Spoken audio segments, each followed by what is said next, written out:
Caucus ਦਾ ਮਤਲਬ ਕੀ ਹੁੰਦਾ? Caucus ਦਾ ਮਤਲਬ ਵੈਸੇ ਮੋٹے ਤੌਰ ਤੇ ਹੁੰਦਾ ਕਿ ਕੋਈ ਚੀਜ਼ਾਂ ਦਾ ਆ ਕੇ ਮਿਲਣਾ। ਕਾਂਗਰਸ ਦੇ ਵਿੱਚ ਜਿਹੜੇ ਲੋਕ ਹੈਗੇ ਆ ਉਹਨਾਂ ਦਾ ਇੱਕ ਗਰੁੱਪ ਬਣਾਇਆ ਜਿਹੜੇ ਕਿ ਸਿੱਖਾਂ ਦੇ ਮੁੱਦਿਆਂ ਨੂੰ ਚੱਕਣ। ਸੋ ਇਹਨੂੰ ਆਪਾਂ ਮੋٹے ਤੌਰ ਤੇ ਆਪਾਂ ਕੌਕਸ ਕਹਿ ਸਕਦੇ। ਕੌਕਸ ਕਿਤਾਬ ਆ, ਇਹਦੇ ਵਿੱਚ ਸਿੱਖ ਕੌਕਸ ਬਾਰੇ ਕੀ ਕੁਝ ਲਿਖਿਆ ਗਿਆ ਹੈ, ਕਿਵੇਂ ਦੀਆਂ ਇਹਦੇ ਬਾਰੇ ਗੱਲਾਂ ਕੀਤੀਆਂ ਗਈਆਂ ਨੇ, ਜਾਂ ਕਿਹੋ ਜਿਹਾ ਵਿਸਥਾਰ ਹੈ ਸਿੱਖ ਕੌਕਸ ਦਾ ਇਹਦੇ ਵਿੱਚ ਦੱਸਿਆ ਗਿਆ। ਪਰ ਆਪਾਂ ਪਹਿਲਾਂ ਸਮਝ ਲਈਏ ਕਿ ਸਿੱਖ ਕੌਕਸ ਦਾ ਮੈਨੀਫੈਸਟੋ ਕੀ ਕਹਿੰਦਾ, ਉਹਦਾ ਕੰਮ ਕਰਨ ਦਾ ਦਾਇਰਾ ਕੀ।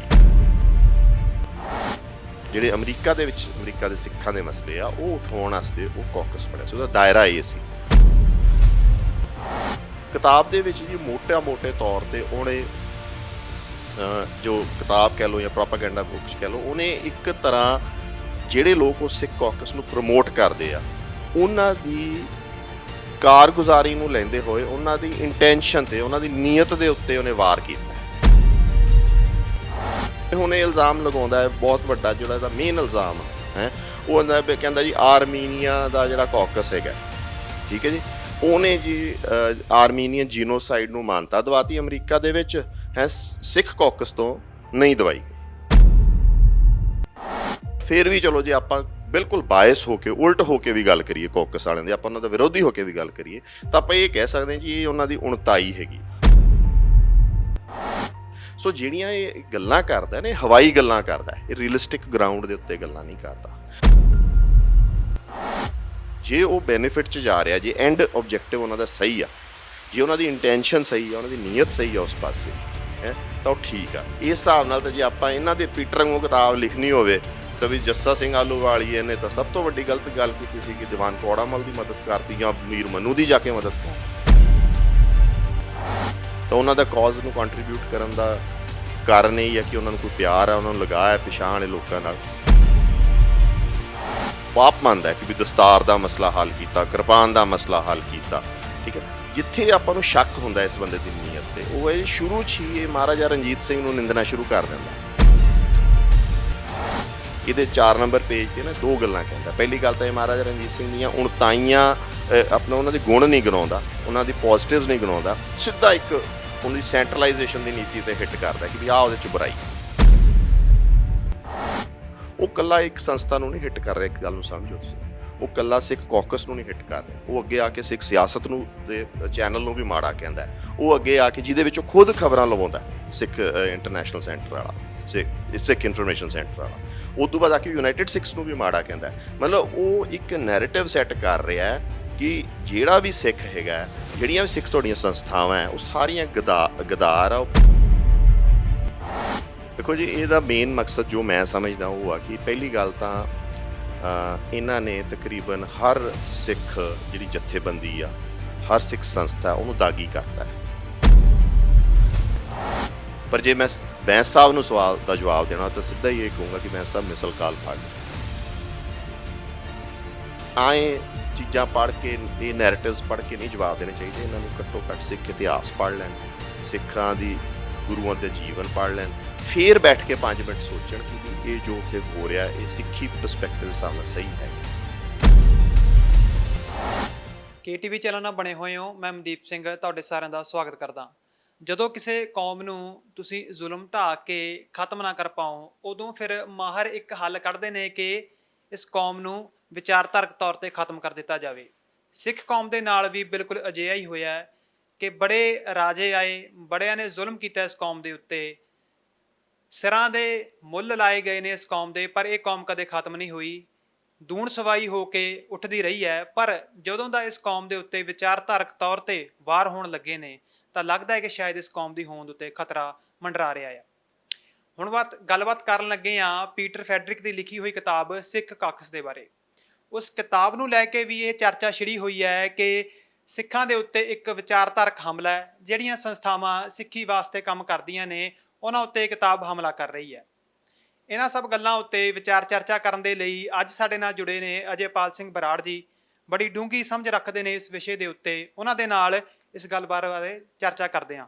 ਬਰਾੜ ਸਾਹਿਬ, ਸਵਾਗਤ ਹੈ ਤੁਹਾਡਾ KTV ਚੈਨਲ ਦੇ ਉੱਤੇ। ਫਤਿਹ ਸਾਂਝੀ ਕਰਦਾ। ਵਾਹਿਗੁਰੂ ਜੀ ਕਾ ਖਾਲਸਾ, ਵਾਹਿਗੁਰੂ ਜੀ ਕਾ ਖਾਲਸਾ, ਵਾਹਿਗੁਰੂ ਜੀ ਕੀ ਫਤਿਹ।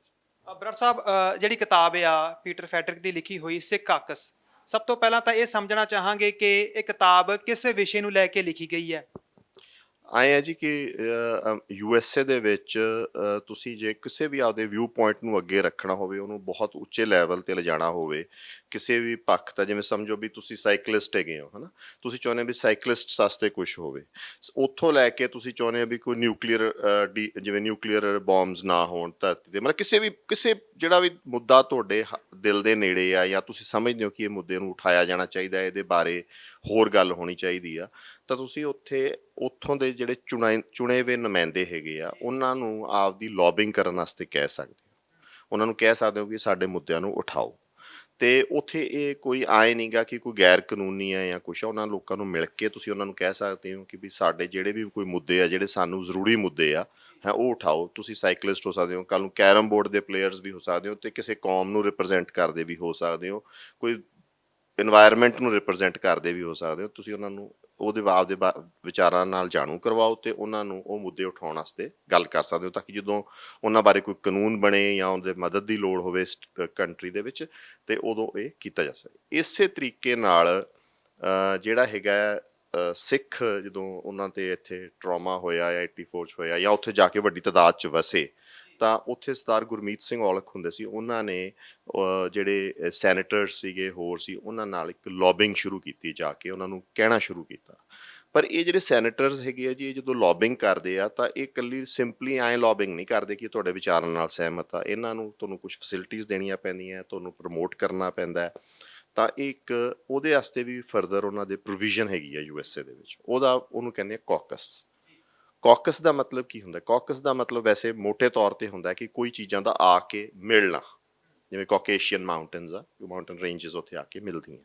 ਉਸੇ ਤਰੀਕੇ ਨਾਲ ਜਿਹੜੇ ਕੌਕਸ ਦਾ ਅਰਥ ਲਿਆ ਜਾਂਦਾ ਕਿ ਜਿਹੜੇ ਲੈਜਿਸਲੇਟਿਵਸ ਦੇ ਵਿੱਚ ਜਾਂ ਕਿਸੇ ਵੱਡੇ ਚੁਣੀਂਦੇ ਗਰੁੱਪ ਦੇ ਵਿੱਚ ਕੁਝ ਬੰਦਿਆਂ ਨੂੰ ਕੱਢ ਕੇ ਉਹ ਬੰਦੇ ਕਿਸੇ ਇੱਕ ਮੁੱਦੇ ਦੇ ਉੱਤੇ ਇਕੱਠੇ ਹੋਣ, ਉਹਨੂੰ ਆਪਾਂ ਕੌਕਸ ਕਹਿ ਸਕਦੇ ਹਾਂ। ਕਿ ਵੀ ਉਹ ਟੀਮ ਹੈਗੀ ਆ, ਚੁਣਿਆ ਵਿਆਂ ਬੰਦਿਆਂ ਦੇ ਵਿੱਚੋਂ ਜੇ ਟੀਮ ਚੁਣੀ ਜਾਵੇ ਫਰਦਰ, ਜਾਂ ਚੁਣੇ ਹੋਏ ਕਿਸੇ ਗਰੁੱਪ ਚੋਂ ਇੱਕ ਟੀਮ ਚੁਣੀ ਜਾਵੇ, ਤਾਂ ਉਹਨੂੰ ਆਪਾਂ ਕੌਕਸ ਕਹਿੰਦੇ ਹਾਂ। ਇਹ ਉਹਨਾਂ ਨੇ ਫਿਰ ਜਿਹੜੇ ਹੁਣ ਕੋਈ ਵੀ ਇਸ਼ੂ ਹੈਗਾ, ਉਹਨੂੰ ਆਪਾਂ ਫਰਦਰ ਐਸਕਲੇਟ ਕਰਦੇ ਹਾਂ ਨਾ, ਕਿ ਵੀ ਅਸੀਂ ਵੀ ਹੁਣ ਇੱਥੇ ਸਪੋਜ਼ ਜੀ ਅਸੀਂ 50,000 ਗਿਣਤੀ ਦੇ ਸੀ, ਤਾਂ ਚਲੋ ਸਾਡਾ ਲੌਬਿੰਗ ਨਾਲ ਸਰ ਜਾਂਦਾ ਸੀ, ਸਾਡੇ ਇਸ਼ੂਜ਼ ਸੀਗੇ ਉਹ ਲੌਬਿੰਗ ਕਰੇ। ਤਾਂ ਜਦੋਂ ਗਿਣਤੀ ਵਧੀ ਉੱਥੇ ਸਿੱਖਾਂ ਦੀ, ਤਾਂ ਉਹਨਾਂ ਨੇ ਆਖਿਆ ਕਿ ਇੱਕ ਸਾਨੂੰ ਫਾਰਮਲ ਰਿਪਰੈਜ਼ੈਂਟੇਸ਼ਨ ਚਾਹੀਦੀ ਆ। ਉਹਦੇ ਵਿੱਚ ਕੁਛ ਲੋਕ ਅੱਗੇ ਆਏ, ਉਹਨਾਂ ਨੇ ਆ ਕੇ ਇੱਕ ਫੰਡਿੰਗ ਵੀ ਕੀਤੀ, ਕੁਛ ਪੈਸਾ ਵੀ ਪੁੱਟ ਇਨ ਕੀਤਾ, ਪਰਸਨਲ ਵੀ ਪੁੱਟ ਇਨ ਕੀਤਾ, ਕਮਿਊਨਿਟੀ ਦਾ ਵੀ ਸੀ, ਔਰ ਸਾਰਾ ਕੁਛ ਹੋਰ ਐਫਰਟਸ ਵੀ ਲਾਏ, ਵਸੀਲੇ ਲਗਾਏ, ਤੇ ਇੱਕ ਗਰੁੱਪ ਬਣਾਇਆ, ਉਹਨੂੰ ਸਿੱਖ ਕਾਂਗਰੈਸ਼ਨਲ ਕੌਕਸ ਕਹਿੰਦੇ ਆ। ਵੀ ਕਾਂਗਰਸ ਦੇ ਵਿੱਚ ਜਿਹੜੇ ਲੋਕ ਹੈਗੇ ਆ, ਉਹਨਾਂ ਦਾ ਇੱਕ ਗਰੁੱਪ ਬਣਾਇਆ ਜਿਹੜੇ ਕਿ ਸਿੱਖਾਂ ਦੇ ਮੁੱਦਿਆਂ ਨੂੰ ਚੱਕਣਗੇ। ਸੋ ਇਹਨੂੰ ਆਪਾਂ ਮੋਟੇ ਤੌਰ ਤੇ ਆਪਾਂ ਕੌਕਸ ਕਹਿ ਸਕਦੇ। ਜਿਹੜੀ ਸਿੱਖ ਕੌਕਸ ਕਿਤਾਬ ਆ, ਇਹਦੇ ਵਿੱਚ ਸਿੱਖ ਕੌਕਸ ਬਾਰੇ ਕੀ ਕੁਝ ਲਿਖਿਆ ਗਿਆ ਹੈ, ਕਿਵੇਂ ਦੀਆਂ ਇਹਦੇ ਬਾਰੇ ਗੱਲਾਂ ਕੀਤੀਆਂ ਗਈਆਂ ਨੇ, ਜਾਂ ਕਿਹੋ ਜਿਹਾ ਵਿਸਥਾਰ ਹੈ ਸਿੱਖ ਕੌਕਸ ਦਾ ਇਹਦੇ ਵਿੱਚ ਦੱਸਿਆ ਗਿਆ? ਆਪਾਂ ਪਹਿਲਾਂ ਇਹਨੇ ਸਿੱਖ ਕੌਕਸ ਬਾਰੇ ਇਹ ਨਹੀਂ ਦੱਸਿਆ ਕਿ ਉਹਦਾ ਰੋਲ ਕੀ ਹੁੰਦਾ, ਇਹਨੇ ਤਾਂ ਸਿੱਧਾ ਕ੍ਰਿਟਿਸਿਜ਼ਮ ਜਾਂ ਕਿਤਾਬ ਨਹੀਂ, ਮੈਂ ਕਹੂੰਗਾ ਪ੍ਰੋਪੇਗੈਂਡਾ ਲੀਫਲੈਟ ਕਹਿ ਸਕਦੇ ਆਪਾਂ। ਪਰ ਆਪਾਂ ਪਹਿਲਾਂ ਸਮਝ ਲਈਏ ਕਿ ਸਿੱਖ ਕੌਕਸ ਦਾ ਮੈਨੀਫੈਸਟੋ ਕੀ ਕਹਿੰਦਾ, ਮਤਲਬ ਉਹਦਾ ਕੰਮ ਕਰਨ ਦਾ ਦਾਇਰਾ ਕੀ ਆ। ਉਹਦਾ ਜਿਹੜਾ ਕੰਮ ਕਰਨ ਦਾ ਦਾਇਰਾ ਹੋਊਗਾ ਜੀ, ਉਹ ਅਮਰੀਕਾ ਦੇ ਸੰਵਿਧਾਨ ਦੇ ਆਧਾਰਿਤ ਹੀ ਹੋਊਗਾ। ਮਤਲਬ ਅਮਰੀਕਾ 'ਚ ਹੀ ਉਹ ਬਣ ਰਿਹਾ, ਤੇ ਅਮਰੀਕਾ ਦਾ ਜੋ ਕੌਨਸਟੀਟਿਊਸ਼ਨ ਕਹਿੰਦਾ, ਜਾਂ ਜੋ ਉਹਨਾਂ ਦਾ ਕਾਨੂੰਨ ਕਹਿੰਦੇ ਆ, ਉਹਦੇ ਦਾਇਰੇ 'ਚ ਉਹਨੂੰ ਕੰਮ ਕਰਨਾ ਪੈਣਾ। ਤਾਂ ਉਹ ਦਾਇਰਾ ਕੀ ਆ? ਦਾਇਰੇ ਦੇ ਵਿੱਚ ਉਹਨਾਂ ਨੇ ਕੁਛ ਡੂਜ਼ ਐਂਡ ਡੋਂਟਸ ਹੈਗੇ ਆ। ਡੂਜ਼ ਐਂਡ ਡੋਂਟਸ 'ਚੋਂ ਹੈਗਾ ਕਿ ਵੀ ਉਹ ਜਿਹੜਾ ਕੌਕਸ ਆ, ਉਹ ਕਿਸੇ ਹੋਰ ਮੁਲਕ ਦੀ ਸੈਪਰੇਟਿਜ਼ਮ ਬਾਰੇ ਗੱਲ ਨਹੀਂ ਕਰ ਸਕਦਾ, ਕਿਸੇ ਹੋਰ ਮੁਲਕ ਦੇ ਵਿੱਚ ਕੋਈ ਐਸੀ ਲਹਿਰ ਬਾਰੇ ਨਹੀਂ ਗੱਲ ਪ੍ਰਮੋਟ ਨਹੀਂ ਕਰ ਸਕਦਾ ਕਿਸੇ ਗੱਲ ਨੂੰ ਜਿਹਦੇ 'ਚੋਂ ਦੇਸ਼ ਟੁੱਟਦਾ ਹੋਵੇ। ਉਹ ਜਿਹੜੀ ਮਸਲੇ ਚੱਕੂਗਾ, ਇਹ ਸਪੈਸ਼ਲੀ ਜਿਵੇਂ ਸਿੱਖ ਕੌਕਸ ਦਾ ਸੀਗਾ, ਜਿਹੜੇ ਉਹ ਮਸਲੇ ਉਹਨੇ ਚੱਕਣੇ ਸੀਗੇ, ਉਹ ਜਿਹੜੇ ਅਮਰੀਕਨ ਆਪਣੇ ਜਿਹੜੇ ਸਿੱਖ ਅਮਰੀਕਾ 'ਚ ਰਹਿੰਦੇ ਆ, ਉਹਨਾਂ ਦੇ ਜਿਹੜੇ ਬੁਨਿਆਦੀ ਮਸਲੇ ਆ, ਜਿਹੜੇ ਉਹਨਾਂ ਨੂੰ ਤਕਲੀਫਾਂ ਅਮਰੀਕਾ 'ਚ ਆ ਰਹੀਆਂ, ਜਾਂ ਜਿਹੜੇ ਇਸ਼ੂਜ਼ ਨੂੰ ਉਹ ਚਾਹੁੰਦੇ ਹਾਈਲਾਈਟ ਹੋਣ ਅਮਰੀਕਾ 'ਚ, ਠੀਕ ਹੈ ਨਾ, ਤਾਂ ਉਹਨੂੰ ਉਹ ਚੱਕੋ। ਫੋਰ ਐਗਜ਼ਾਮਪਲ, ਜੇ ਹੁਣ ਸਾਈਕਲਿਸਟਸ ਦਾ ਕੋਈ ਕੌਕਸ ਹੋਵੇ, ਹੁਣ ਉਹ ਸਾਈਕਲਿਸਟਸ ਦਾ ਜਿਹੜਾ ਕੌਕਸ ਹੋਊਗਾ ਅਮਰੀਕਾ ਦਾ ਬਣਿਆ ਹੋਇਆ, ਉਹ ਇਹ ਨਹੀਂ ਕਹਿ ਸਕਦੇ ਵੀ ਹਿੰਦੁਸਤਾਨ 'ਚ ਸਾਈਕਲ ਦੇ ਕਾਨੂੰਨ ਇਹ ਜਿਹੇ ਹੋਣ, ਠੀਕ ਆ। ਉਹ ਸਿੰਪਥੀ ਦੇ ਸਕਦੇ ਕਿ ਹਾਂ ਵੀ ਇੱਥੇ ਸਾਈਕਲਿਸਟ ਨੂੰ ਦਿੱਕਤ ਆਉਂਦੀ ਆ, ਇਹਨਾਂ ਨਾਲ ਕੁਛ ਹੋਣਾ ਚਾਹੀਦਾ, ਸਟੇਟਮੈਂਟ ਦੇ ਸਕਦੇ, ਪਰ ਕੋਈ ਪ੍ਰੈਸ਼ਰ ਗਰੁੱਪ ਨਹੀਂ ਬਣ ਸਕਦਾ, ਆਪਦੇ ਸਵਾਲ ਨਹੀਂ ਉਠਾ ਸਕਦੇ। ਉਸੇ ਤਰੀਕੇ ਨਾਲ ਉਹਨਾਂ ਦੇ ਜਿਹੜੇ ਮਸਲੇ ਹੈਗੇ ਆ ਉੱਥੇ, ਜਿਹੜੇ ਅਮਰੀਕਾ ਦੇ ਵਿੱਚ ਅਮਰੀਕਾ ਦੇ ਸਿੱਖਾਂ ਦੇ ਮਸਲੇ ਆ, ਉਹ ਉਠਾਉਣ ਵਾਸਤੇ ਉਹ ਕੌਕਸ ਬਣਿਆ ਸੀ, ਉਹਦਾ ਦਾਇਰਾ ਇਹ ਸੀ। ਹੁਣ ਆਪਾਂ ਆਉਂਦੇ ਹਾਂ ਕਿ ਉਹਨੇ ਕਿਤਾਬ ਦੇ ਵਿੱਚ ਕੀ ਕੀਤਾ। ਕਿਤਾਬ ਦੇ ਵਿੱਚ ਜੀ ਮੋਟੇ ਤੌਰ ਤੇ ਉਹਨੇ ਜੋ ਕਿਤਾਬ ਕਹਿ ਲਓ ਜਾਂ ਪ੍ਰੋਪਾਗੈਂਡਾ ਬੁੱਕਸ ਕਹਿ ਲਓ, ਉਹਨੇ ਇੱਕ ਤਰ੍ਹਾਂ ਜਿਹੜੇ ਲੋਕ ਉਹ ਸਿੱਖ ਕੌਕਸ ਨੂੰ ਪ੍ਰਮੋਟ ਕਰਦੇ ਆ ਉਹਨਾਂ ਦੀ ਕਾਰਗੁਜ਼ਾਰੀ ਨੂੰ ਲੈਂਦੇ ਹੋਏ ਉਹਨਾਂ ਦੀ ਇੰਟੈਂਸ਼ਨ ਤੇ ਉਹਨਾਂ ਦੀ ਨੀਅਤ ਦੇ ਉੱਤੇ ਉਹਨੇ ਵਾਰ ਕੀਤਾ ਹੈ, ਉਹਨਾਂ ਦੀ ਪਰਸਨਲ ਵਾਰ ਕੀਤਾ ਉਹਨਾਂ ਦੀ ਨੀਅਤ ਤੇ। ਹੁਣ ਉਹ ਪਰਸਨਲ ਵਾਰ ਜਿਹੜਾ ਹੈ ਉਹ ਇੱਕ ਮਤਲਬ ਇਹ ਸਿਧਾਂਤਕ ਗੱਲ ਨਹੀਂ ਕੀਤੀ ਕਿ ਵੀ ਕਰ ਸਕਦੇ ਸੀ ਜਾਂ ਨਹੀਂ ਕਰ ਸਕਦੇ, ਜਿਵੇਂ ਮੈਂ ਤੁਹਾਨੂੰ ਕਹਿ ਰਿਹਾ ਕਿ ਹਾਂ ਵੀ ਉਹਨਾਂ ਦਾ ਦਾਇਰਾ ਕੀ ਸੀ, ਉਸ ਦਾਇਰੇ ਦੇ ਵਿੱਚ ਕੀਤਾ, ਜਾਂ ਉਹਨੇ ਇਹ ਨਹੀਂ ਕਿਹਾ ਕਿ ਇਹਦੇ 'ਚ ਉਣਤਾਈਆਂ ਰਹਿ ਗਈਆਂ। ਉਹ ਇਸ ਹੱਦ ਤੱਕ ਜਾਂਦਾ ਕਿ ਇਹਨੂੰ ਬਣਾਇਆ ਹੀ ਇਸ ਗੱਲ ਕਰਕੇ ਗਿਆ ਸੀ। ਸੋ ਇਹ ਕਿਤੇ ਨਾ ਕਿਤੇ ਉਹਦੇ ਵਿੱਚ ਇਹ ਨੁਕਸ ਆ। ਉਹ ਇਹ ਕਿਹਾ ਗਿਆ ਕਿ ਜਿਹੜਾ ਕੌਕਸ ਆ ਇਹ ਭਾਰਤੀ ਸਟੇਟ ਪੱਖੀ ਹੈ, ਜਿਵੇਂ ਕਿ ਤੁਸੀਂ ਕਿਹਾ ਕਿ ਇਹ ਅਮਰੀਕਾ ਦੇ ਮਸਲਿਆਂ ਤੋਂ ਇਲਾਵਾ ਬਾਹਰ ਦੇ ਮਸਲਿਆਂ ਦੀ ਕਿਸੇ ਦੀ ਗੱਲ ਨਹੀਂ ਕਰ ਸਕਦਾ, ਤਾਂ ਇਹ ਇੱਕ ਕੌਕਸ ਕਿਸੇ ਸਟੇਟ ਪੱਖੀ ਕਿਵੇਂ ਹੋ ਸਕਦਾ ਜਾਂ ਨਹੀਂ ਹੋ ਸਕਦਾ? ਇਹ ਤਾਂ ਹੁਣ ਜੀ ਇਹਨੇ ਇਹ ਇਲਜ਼ਾਮ ਲਗਾਉਂਦਾ ਨਾ ਕਿ ਵੀ ਇਹ ਸਟੇਟ ਪੱਖੀ ਆ, ਹੈ ਨਾ। ਜਦੋਂ ਉਹ ਬੰਦੇ ਉਹ ਤੁਹਾਡੇ ਇਸ਼ੂਜ਼ ਨੂੰ ਉਸ ਤਰੀਕੇ ਨਾਲ ਚੱਕ ਨਹੀਂ ਸਕਦੇ ਇੱਥੇ, ਤਾਂ ਨਾ ਉਹ ਤੁਹਾਡੇ ਪੱਖੀ ਉਹਨੇ ਕਿਸੇ ਮਤਲਬ ਜਿਹਨੂੰ ਕਹਿੰਦੇ ਉਹ ਤੁਹਾਡੇ ਇੱਥੋਂ ਦੇ ਮੁੱਦਿਆਂ ਬਾਰੇ ਸਿੰਪਥੀ ਰੱਖ ਸਕਦੇ ਆ, ਕੋਈ ਉਹਦੇ ਬਿਯੋਂਡ ਨਹੀਂ ਜਾ ਸਕਦੇ ਉਹ, ਠੀਕ ਹੈ ਨਾ। ਤਾਂ ਉਹ ਪੱਖੀ ਜਾਂ ਨਾ ਪੱਖੀ ਹੋਣ ਦਾ ਤਾਂ ਮਸਲਾ ਹੀ ਨਹੀਂ। ਜਿਵੇਂ ਹੁਣ ਇਹ ਇਲਜ਼ਾਮ ਲਗਾਉਂਦਾ ਹੈ ਬਹੁਤ ਵੱਡਾ, ਜਿਹੜਾ ਇਹਦਾ ਮੇਨ ਇਲਜ਼ਾਮ ਆ ਹੈ ਉਹ ਕਹਿੰਦਾ ਜੀ ਆਰਮੀਨੀਆ ਦਾ ਜਿਹੜਾ ਕੌਕਸ ਹੈਗਾ, ਠੀਕ ਹੈ ਜੀ, ਉਹਨੇ ਜੀ ਆਰਮੀਨੀਅਨ ਜੀਨੋਸਾਈਡ ਨੂੰ ਮਾਨਤਾ ਦਵਾਤੀ ਅਮਰੀਕਾ ਦੇ ਵਿੱਚ, ਹੈ ਸਿੱਖ ਕੌਕਸ ਤੋਂ ਨਹੀਂ ਦਵਾਈ ਗਈ। ਹੁਣ ਪਹਿਲੀ ਗੱਲ ਤਾਂ ਜਦੋਂ ਆਪਾਂ ਇਸ ਗੱਲ ਨੂੰ ਆਪਾਂ ਲਈਏ ਤਾਂ ਇਹ ਆਪਾਂ ਹੁਣ ਤਾਂ ਵੱਧ ਤੋਂ ਵੱਧ, ਜੇ ਚਲੋ ਆਪਾਂ ਪਹਿਲੀ ਗੱਲ ਤੇ ਉਹ ਕੋਸ਼ਿਸ਼ ਕਰ ਰਹੇ ਆ, ਮਿਹਨਤ ਕਰ ਰਹੇ ਆ ਉਸ ਪਾਸੇ, ਗੱਲ ਕਰ ਰਹੇ ਆ ਉਸ ਪਾਸੇ, ਠੀਕ ਹੈ, ਕਿ ਵੀ ਇਹ ਕੀਤਾ ਜਾਵੇ। ਆਪਾਂ ਪਰ ਫਿਰ ਵੀ ਚਲੋ ਜੇ ਆਪਾਂ ਬਿਲਕੁਲ ਬਾਇਸ ਹੋ ਕੇ, ਉਲਟ ਹੋ ਕੇ ਵੀ ਗੱਲ ਕਰੀਏ ਕੌਕਸ ਵਾਲਿਆਂ ਦੀ, ਆਪਾਂ ਉਹਨਾਂ ਦਾ ਵਿਰੋਧੀ ਹੋ ਕੇ ਵੀ ਗੱਲ ਕਰੀਏ, ਤਾਂ ਆਪਾਂ ਇਹ ਕਹਿ ਸਕਦੇ ਹਾਂ ਜੀ ਇਹ ਉਹਨਾਂ ਦੀ ਉਣਤਾਈ ਹੈਗੀ ਹਾਲੇ ਤੱਕ ਕਿਉਂ ਨਹੀਂ ਪਹੁੰਚ ਸਕੇ। ਤਾਂ ਆਪਾਂ ਨੂੰ ਉਹਦੇ ਐਨਾਲਿਸਿਸ 'ਚ ਜਾਣਾ ਪਊਗਾ ਵੀ ਆਰਮੀਨੀਆ ਵਾਲਿਆਂ ਦਾ ਕਿਉਂ ਹੋ ਗਿਆ ਤੇ ਸਿੱਖ ਕੌਕਸ ਤੋਂ ਇਹ ਪੈਰਲ ਕਿਉਂ ਨਹੀਂ ਕਰਾਇਆ ਜਾ ਸਕਿਆ। ਕੌਕਸ ਦੇ ਨੁਮਾਇੰਦੇ ਨੇ, ਰਿਪਰੈਜ਼ੈਂਟੇਟਿਵ ਨੇ, ਉਹ ਸਿੱਖਾਂ ਦੇ ਇੱਕ ਵੱਖਰੇ ਮੁਲਕ ਦੀ ਜਾਂ ਵੱਖਰੇ ਰਾਜ ਦੀ ਗੱਲ ਕਰਦੇ ਨੇ ਕਿ ਘੱਟ ਗਿਣਤੀਆਂ ਭਾਰਤ ਦੇ ਵਿੱਚ ਸੁਰੱਖਿਅਤ ਨਹੀਂ, ਨਾ ਹੀ ਸਿੱਖ ਸੁਰੱਖਿਅਤ ਨੇ। ਕੀ ਫਿਰ ਅਮਰੀਕਾ ਉਹਨਾਂ ਨੂੰ ਇਹ ਗੱਲਾਂ ਕਰਨ ਦੀ ਇਜਾਜ਼ਤ ਦਿੰਦਾ? ਨਹੀਂ ਜੀ, ਜਿਹੜਾ ਸਿੱਖ ਕੌਕਸ, ਵੇਖੋ ਦੋ ਗੱਲਾਂ ਹੈ ਉੱਥੇ, ਇੱਕ ਤਾਂ ਸਿੱਖ ਕਾਂਗਰੈਸ਼ਨਲ ਕੌਕਸ ਹੈਗਾ, ਇੱਕ ਸਿੱਖ ਕੌਕਸ ਕਮੇਟੀ ਹੈ। ਸਿੱਖ ਕੌਕਸ ਕਮੇਟੀ ਤੁਹਾਡੇ ਮੇਰੇ ਵਰਗੇ ਲੋਕਾਂ ਦੀ ਬਣੀ ਵੀ ਆ, ਉਹ ਕੋਈ ਵੀ ਗੱਲ ਕਰ ਸਕਦੇ ਆ ਤੇ ਉਹ ਕਰਦੇ ਵੀ ਆ। ਜਿਹੜੀ ਸਿੱਖ ਕਾਂਗਰੈਸ਼ਨਲ ਕਮੇਟੀ ਹੈਗੀ, ਜਿਹੜੀ ਉੱਥੋਂ ਦੇ ਸੈਨੇਟਰਸ ਦੀ ਬਣੀ ਹੋਈ ਹੈ, ਤੇ ਜਿਹਨੇ ਸੈਨੇਟ ਦੇ ਵਿੱਚ ਜਾਂ ਕਾਂਗਰਸ ਦੇ ਵਿੱਚ ਸਵਾਲ ਉਠਾਉਣੇ ਆ, ਉਹ ਉੱਥੋਂ ਦੇ ਸੰਵਿਧਾਨ ਦੇ ਵਿੱਚ ਰਹਿ ਕੇ ਗੱਲ ਕਰੂਗੀ ਤੇ ਉਹ ਗੱਲ ਕਰਦੇ ਆ। ਬਹੁਤ ਜਗ੍ਹਾ ਤੇ ਉਹਨਾਂ ਦੀਆਂ ਸਟੇਟਮੈਂਟਸ ਆ ਕਿ ਵੀ ਜੇ ਮਾਈਨੋਰਿਟੀ ਰਾਈਟਸ ਭਾਰਤ ਦੇ ਵਿੱਚ ਸਪਰੈਸ ਹੋ ਰਹੇ ਆ, ਉਹਨਾਂ ਨੇ ਅੱਡ ਬੰਦਿਆਂ ਨੇ ਚਿੱਠੀਆਂ ਲਿਖੀਆਂ ਫਾਰਮਰ ਪ੍ਰੋਟੈਸਟਸ ਦੇ ਅਗੇਂਸਟ ਭਾਰਤੀ ਅੰਬੈਸਡਰ ਨੂੰ, ਤਰਨਜੀਤ ਨੂੰ, ਚਿੱਠੀਆਂ ਹੈਗੀਆਂ, ਉਹ ਔਨ ਦੀ ਰਿਕਾਰਡ ਹੈਗੀਆਂ, ਰਿਕਾਰਡ ਅਵੇਲੇਬਲ ਵੀ ਕੀਤਾ ਜਾ ਸਕਦਾ, ਵੈਸੇ ਨੈਟ 'ਤੇ ਹੀ ਅਵੇਲੇਬਲ ਹੈਗੀਆਂ, ਕੋਈ ਐਡੀ ਵੱਡੀ ਉਹ ਗੱਲ ਨਹੀਂ ਗੀ। ਸੋ ਇਹ ਕਹਿਣਾ ਉਹਨਾਂ ਨੇ ਕੋਈ ਐਫਰਟ ਨਹੀਂ ਕੀਤਾ, ਉਹਨਾਂ ਨੇ ਸਿੰਪਥੀ ਜ਼ਾਹਰ ਕੀਤੀ, ਉਹਨਾਂ ਨੇ ਆਵਾਜ਼ ਉਠਾਈ, ਉਹਨਾਂ ਨੇ ਕਿਹਾ ਕਿ ਭਾਈ ਇਹ ਗਲਤ ਹੋ ਰਿਹਾ ਤੁਹਾਡੇ, ਠੀਕ ਹੈ ਨਾ। ਇਹਦੇ ਬਿਯੋਂਡ ਉਹਨਾਂ ਦਾ ਇੱਕ ਦਾਇਰਾ, ਇੱਕ ਲਾਈਨ ਆ, ਉਸ ਲਾਈਨ ਦੇ ਕ੍ਰਾਸ ਉਹ ਨਹੀਂ ਜਾ ਸਕਦੇ, ਜਿਹਦੀ ਪੀਟਰ ਵਾਰੀ ਕਹਿੰਦਾ। ਜੀ ਹੁਣ ਮੈਂ ਤੁਹਾਨੂੰ ਉਹੀ ਗੱਲ ਕਰ ਰਿਹਾ ਨਾ ਕਿ ਜੇ ਉਹ ਕਹਿੰਦਾ ਵੀ ਆਰਮੀਨੀਆ ਵਾਲਿਆਂ ਨੂੰ ਕਿਉਂ ਹੋ ਗਿਆ, ਇਹਨਾਂ ਦਾ ਕਿਉਂ ਨਹੀਂ ਹੋਇਆ। ਹੁਣ ਆਰਮੀਨੀਆ ਵਾਲਿਆਂ ਨੂੰ ਜੇ ਆਪਾਂ ਸਮਝੀਏ, 1914 ਦੇ ਵਿੱਚ ਇਹ ਘਟਨਾ ਹੋਈ, 1980 ਤੋਂ ਉਹ ਲੋਕ ਲੱਗੇ ਹੋਏ ਆ ਕਿ ਇਹਨੂੰ ਆਰਮੀਨੀਆ ਦੀ ਜੀਨੋਸਾਈਡ ਨੂੰ ਮੰਨਿਆ ਜਾਵੇ। ਹੁਣ ਆਰਮੀਨੀਆ ਦੀ ਜਿਹੜੀ ਜੀਨੋਸਾਈਡ ਆ, ਉਹਨੂੰ ਅਮਰੀਕਾ ਨੇ ਇਹ ਕਿਤਾਬ ਲਿਖਣ ਤੋਂ ਵੀ ਬਾਅਦ ਮਾਨਤਾ ਦਿੱਤੀ ਆ 24 ਅਪ੍ਰੈਲ ਨੂੰ ਬਾਈਡਨ ਨੇ। ਉਹਦੇ ਵਿੱਚ ਬਹੁਤ ਵੱਡਾ ਕਾਰਨ ਸੀ ਕਿ ਕੌਮਾਂਤਰੀ ਤੌਰ ਤੇ ਅਮਰੀਕਾ ਟਰਕੀ ਦੇ ਉਲਟ ਹੋ ਚੁੱਕਿਆ ਸੀ, ਤੁਰਕੀ ਦੇ, ਠੀਕ ਹੈ ਜੀ। ਪਰ ਫਿਰ ਵੀ ਇਹ ਕਹਿਣ ਦੇ ਬਾਵਜੂਦ ਵੀ ਉਹ ਕਹਿੰਦਾ ਵੀ ਇਹਦੇ ਨਾਲ ਸਾਰੇ ਸੰਬੰਧ ਟੁੱਟ ਜਾਣਗੇ, ਸਾਰਾ ਕੁਝ ਐਂ ਹੋ ਜਾਊਗਾ, ਉਹ ਪਤਾ ਨਹੀਂ ਮਤਲਬ ਬੜੀਆਂ ਕਹਾਣੀਆਂ ਲਿਖਦਾ, ਪਰ ਅਮਰੀਕਾ ਨੇ ਤਾਂ ਟਰਕੀ ਨੂੰ ਹਾਲੇ ਵੀ ਨਾਟੋ ਦਾ ਮੈਂਬਰ ਰੱਖਿਆ ਹੋਇਆ। ਸੋ ਜਿਹੜੀਆਂ ਇਹ ਗੱਲਾਂ ਕਰਦਾ ਨੇ, ਹਵਾਈ ਗੱਲਾਂ ਕਰਦਾ, ਇਹ ਰੀਅਲਿਸਟਿਕ ਗਰਾਊਂਡ ਦੇ ਉੱਤੇ ਗੱਲਾਂ ਨਹੀਂ ਕਰਦਾ। ਤੇ ਦੂਸਰੀ ਗੱਲ ਇਹ ਹੈ ਜੀ ਮਨਦੀਪ ਜੀ, ਕਿ ਜਦੋਂ ਵੀ ਆਪਾਂ ਕੁਝ ਸਮਝਣਾ ਹੈ, ਕਿ ਸਿੱਖ ਸੰਸਥਾ ਨੂੰ ਸਮਝਣਾ, ਸਿੱਖ ਅਦਾਰੇ ਨੂੰ ਸਮਝਣਾ, ਸਿੱਖੀ ਐਕਸ਼ਨ ਨੂੰ ਸਮਝਣਾ, ਤਾਂ ਉਹਦੇ ਵਾਸਤੇ ਸਭ ਤੋਂ ਜਿਹੜਾ ਉਹਦਾ ਬੈਂਚਮਾਰਕ ਕੀ ਹੋਊਗਾ, ਉਹਨੂੰ ਆਪਾਂ ਨੂੰ ਸਮਝਣ ਦਾ ਤਰੀਕਾ ਕੀ ਹੋਊਗਾ, ਉਹਦਾ ਤਰੀਕਾ ਕਾਰਨ ਕਿਵੇਂ ਆਪਾਂ ਉਹਦਾ ਮਾਪਦੰਡ ਕੀ ਰੱਖਾਂਗੇ।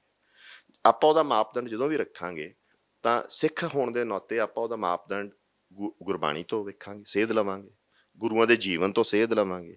ਜੇ ਇਹਨਾਂ ਦੋਵਾਂ ਤੋਂ ਆਪਾਂ ਸੱਖਣੇ ਆ ਹੈ ਤਾਂ ਆਪਾਂ ਮਿਸਲ ਕਾਲ ਦੇ ਇਤਿਹਾਸ ਤੋਂ ਸੇਧ ਲਵਾਂਗੇ, ਹੈ ਨਾ, ਕਿਉਂਕਿ ਮਿਸਲ ਕਾਲ ਦੇ ਸਰਦਾਰਾਂ ਨੇ ਸਾਨੂੰ ਲਿਆ ਕੇ ਰਾਜ ਤੇ ਬਿਠਾਤਾ ਸੀ, ਤਾਂ ਉਹਨਾਂ ਨੇ ਜੋ ਕਦਮ ਚੱਕੇ, ਉਹਨਾਂ ਨੇ ਕੀ ਕੀਤਾ ਜਦੋਂ ਇਹ ਜਿਹੀ ਸਿਚੁਏਸ਼ਨਸ ਆਈਆਂ, ਠੀਕ ਹੈ ਜੀ।